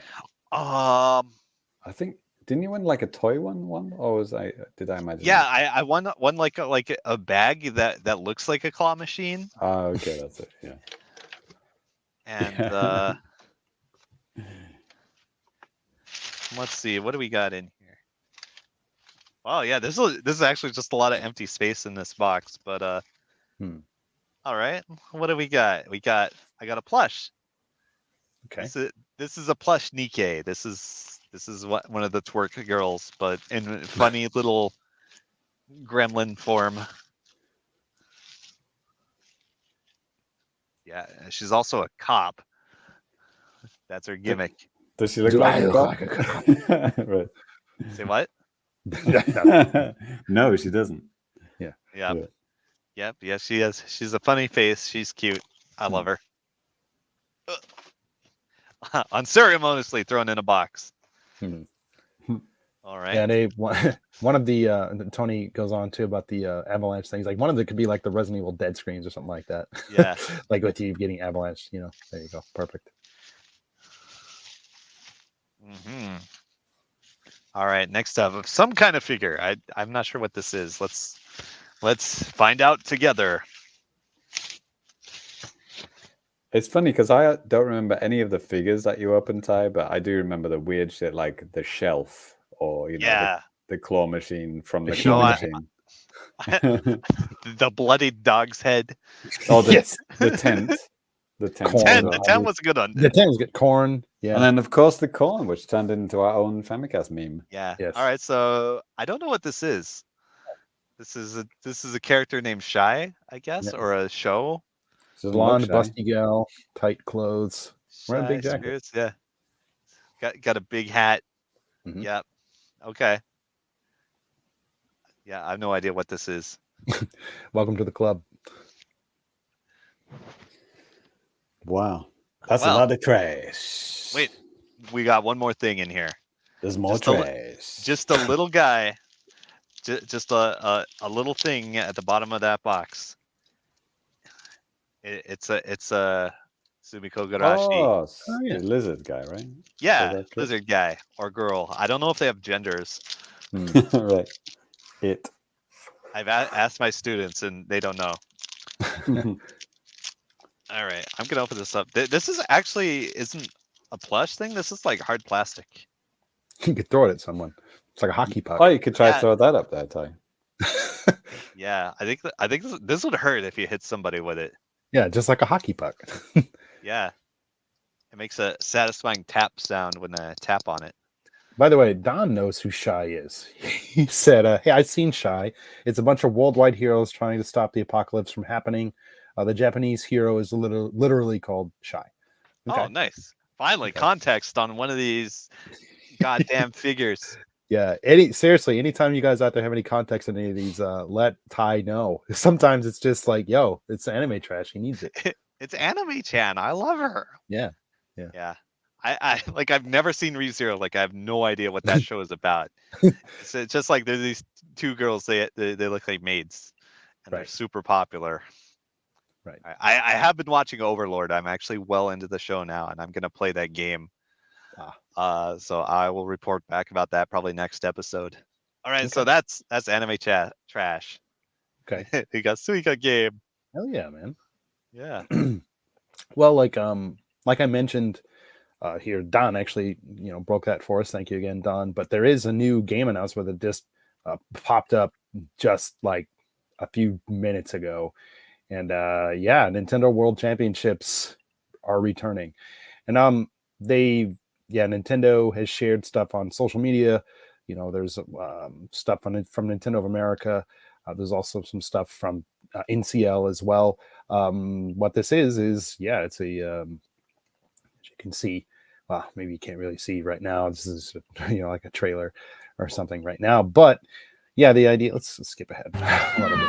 Jesus Christ. Okay, we're actually there we go. Oh, they got the old logo. That's sick.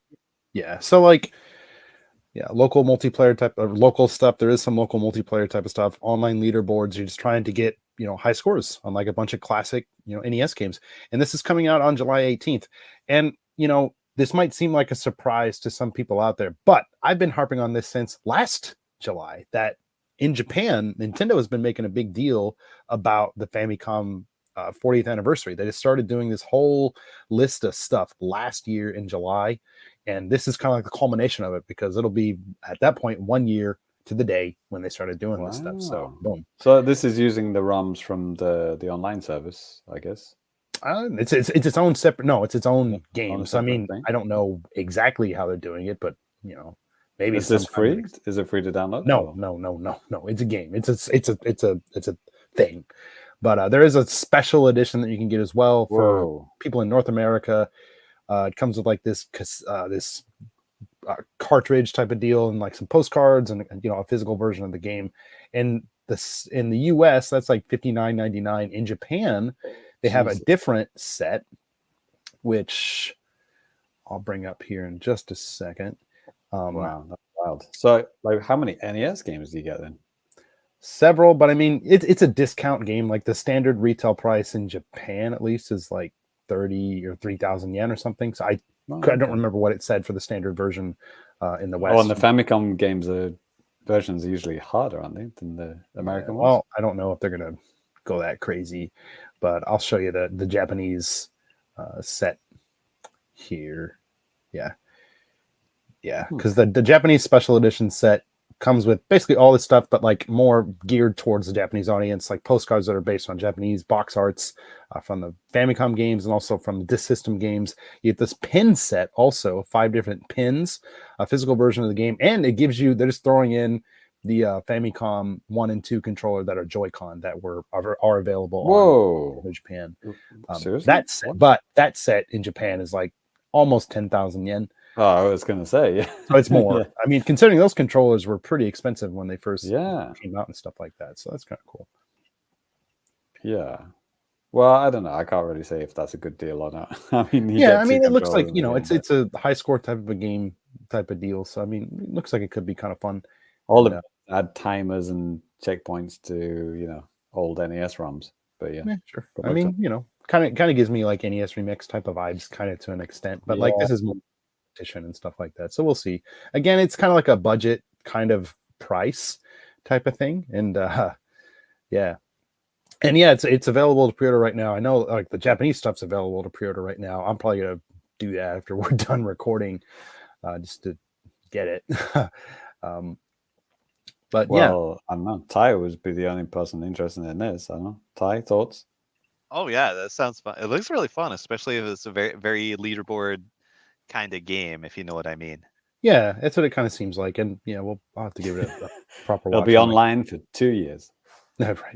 Yeah. Like I said, online leaderboards. You can play local with some of the stuff like direct competition and stuff like that. The main difference, maybe like Mario Party, except the mini games are good. Yeah, right. It kind of it's kind of like my thoughts too. Yeah, so that's cool. Very cool. But anyways, James, let's pass things over to you, bud. All right, then. Yes, we're going to do a little bit of Fukubukuro of Fabulousness. I guess we're kind of running longer than we thought, actually. This is kind of amazing because I didn't have new business today. Right. But this is the part of the show where I just tell you some cool games for cheap prices and that you're going to be buying from now on. So get your wallet ready. And I'm actually going to ask Ty for a little bit of help here because before the show, we were talking about I asked the guys if there were any requests or any kind of certain types of game or whatever. And Ty suggested, because we're talking about EVO, we'll do puzzle games. No, fighting games, yeah, of course. So here's these are the hottest deals at the moment in the fighting game category. But I think they kind of put beat 'em ups in the same category for whatever reason. I don't know if that's like a Deku Deals thing or if that's like just a Nintendo eShop thing. I don't know. Whatever. So, for example, Streets of Rage 4, great game. It's not a fighting game, but is $12 right now. Shredder's Revenge is also on sale, but that's not a fighting game. Smash Brothers Ultimate, brilliant. Whoa, wow. $10 off. Well done. Windjammers. What this is a fighting game. This is a fighting game. Okay. No, it's like the frisbee tennis game. Right. Yeah. That is beloved by the fighting game community. Right. You play that between fighting game tournaments, right? No, you commit to this game 100%. Well, you can do because it's only $6 right now. 60% go big or off. Go home. So get on it. Yeah. Windjammers 2 is also on sale for $10. Nice. Is it a big improvement, Ty? Or Hard to say. I actually haven't played Windjammers 2. I mean, it's kind of hard to compete with the original. But yeah, I haven't heard anything bad about it, certainly. So yeah, Street Fighter 30th Anniversary Collection is got a pretty big sale on right now. 67% off. It's $9.99. That's a steal. Usually $30. So that could be a look in. Is that the one with bad online, Ty? Like, it's not great, but for just $10, play it offline. Yeah, just play it offline. I mean, it is a lot of fucking Street Fighters in there. Yeah, got a point there. Nickelodeon All-Star Brawl 2 is already on like quite a hefty sale, 70% off. This is a $50 game. It's down to $15. That's wild. I should see if I can get that deal on Xbox. Yeah. Maybe. Oh, I can check that. I can check that for you right now, Ty. Word. So no, these is only showing Switch. Okay. Oh, I guess you have to change it to Xbox. But yeah, it is on Xbox and PS5 and PS4. And yeah, that's seems like a good deal right now. What else? Any other fighting games here? Well, Mortal Kombat 1, obviously, is $35, down from $70. What? It's an expensive game. Wow. So yeah, that's 50% off. I was like, wait, it's $35, 50% off didn't make sense. But yes, $70. Jesus Christ. Is this Demon Slayer game a fighting game? No. I don't know. Yeah, that one is. That one is. There is one that just came out that is like a Mario Party type of game, but that one is the fighting game. It looks like. Like the anime arena fighter one. Yeah, exactly. Oh, none of the screens that actually show. That's what the game looks like. It's like cel shaded. Like, it probably plays like guys. Like the jump game and stuff. Yeah. Which means it probably sucks. So that's $43 right now. I would give that a pass for real. That's kind of expensive. I mean, the license is that's why. Wow, this is a hefty one. The JoJo's Bizarre Adventure. Is 50 down to 15 again. Yeah. Is that? Do you know anything about this one, Ty? Is it good? It has its fans. Yeah. Okay.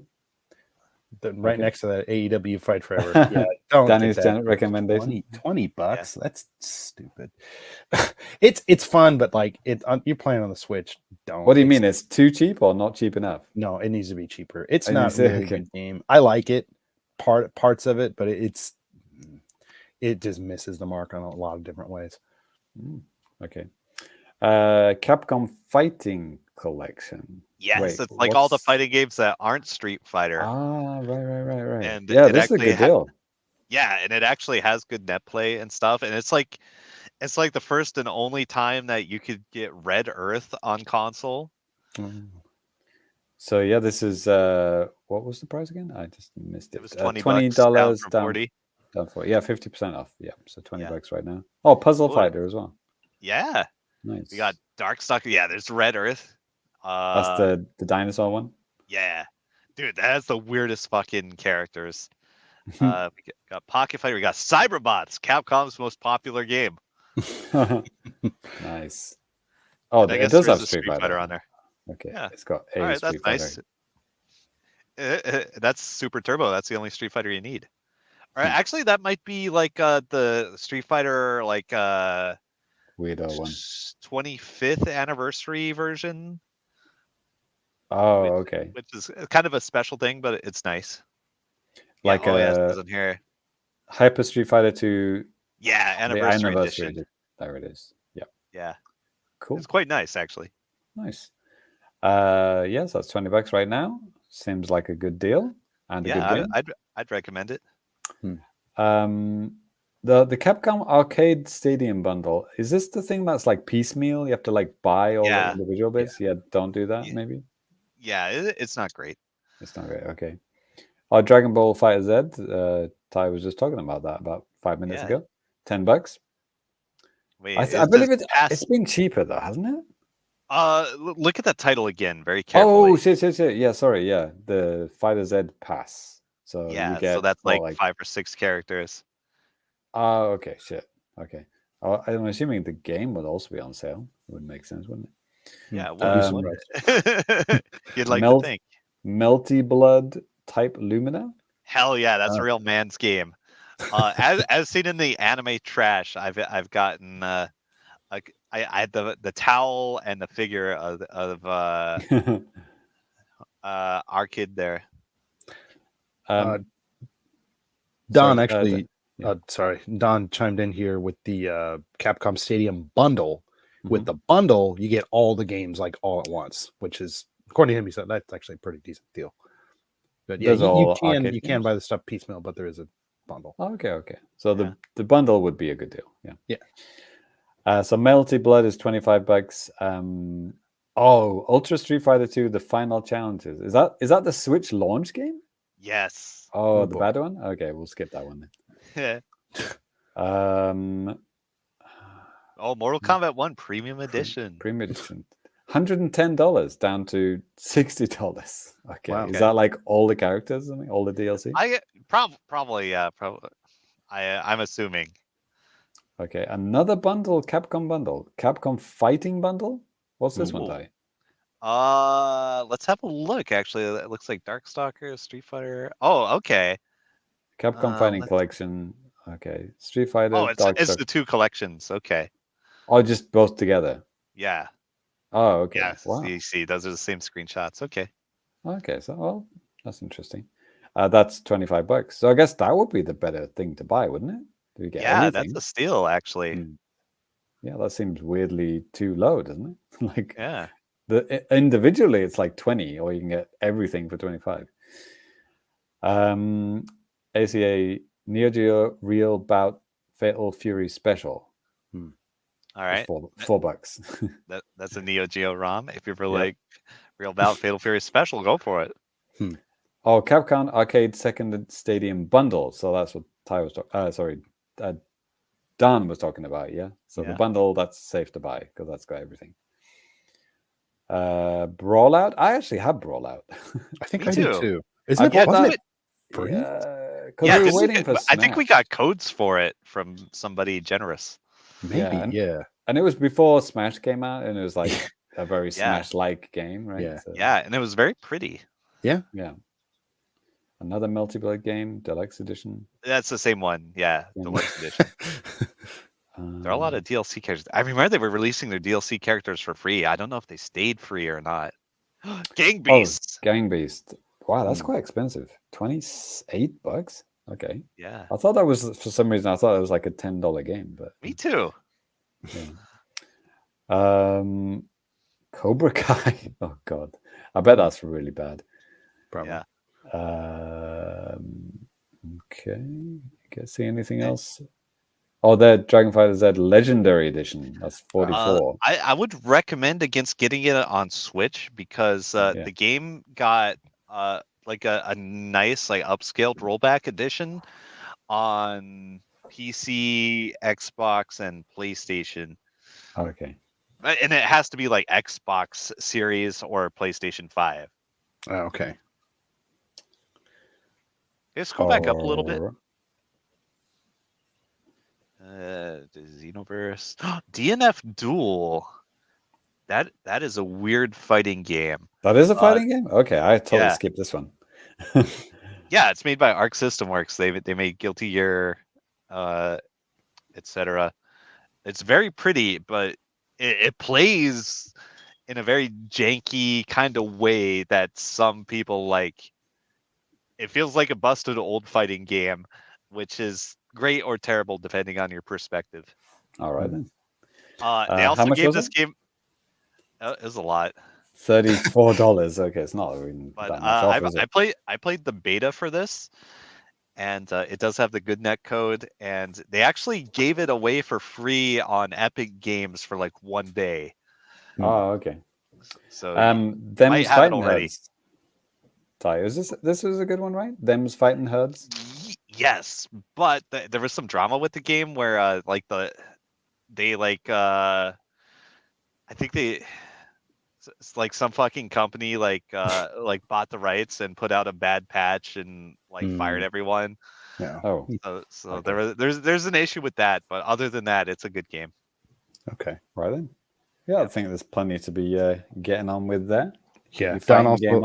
Don also said with the with the Capcom second stadium, there's also Puzzle Fighter included there as well. So if you don't care about the online in the Capcom Fighting Bundle, you get like 32 games. So okay. Wow. All the Capcom arcade games, yeah. Right. Right then. Cool. So Sick. Danny, shall we go on to feedback? Just yes. Let's Yes. Yeah.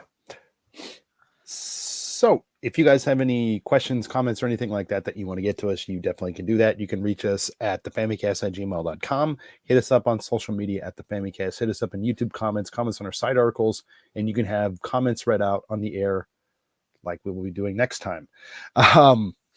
One thing I wanted to clear up a little bit about the game that we just talked about too, the NES Championship Edition, Nintendo World Championships. Actually, Don was kind enough to share the English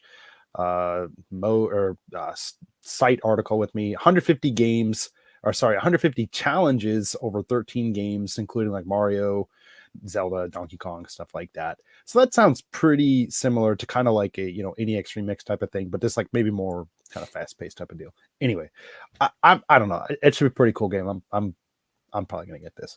You getting the Japanese Famicom one or American NES? Well, at first I thought like, wow, maybe the NES one will get like NES controllers, but they don't. They just get a special cart. Like looks kind of like I think it's a gold card. I already closed the tab. All right. Yeah. But anyways, JC, you had something special you wanted to do for us, didn't you? Are we okay for time? I thought maybe we can do it. We can do it next time. It's fine. Okay. Yeah, it is getting. We're running a little bit long here. 2 hours and 11 minutes here. Okay. Well, we'll save that for next time then.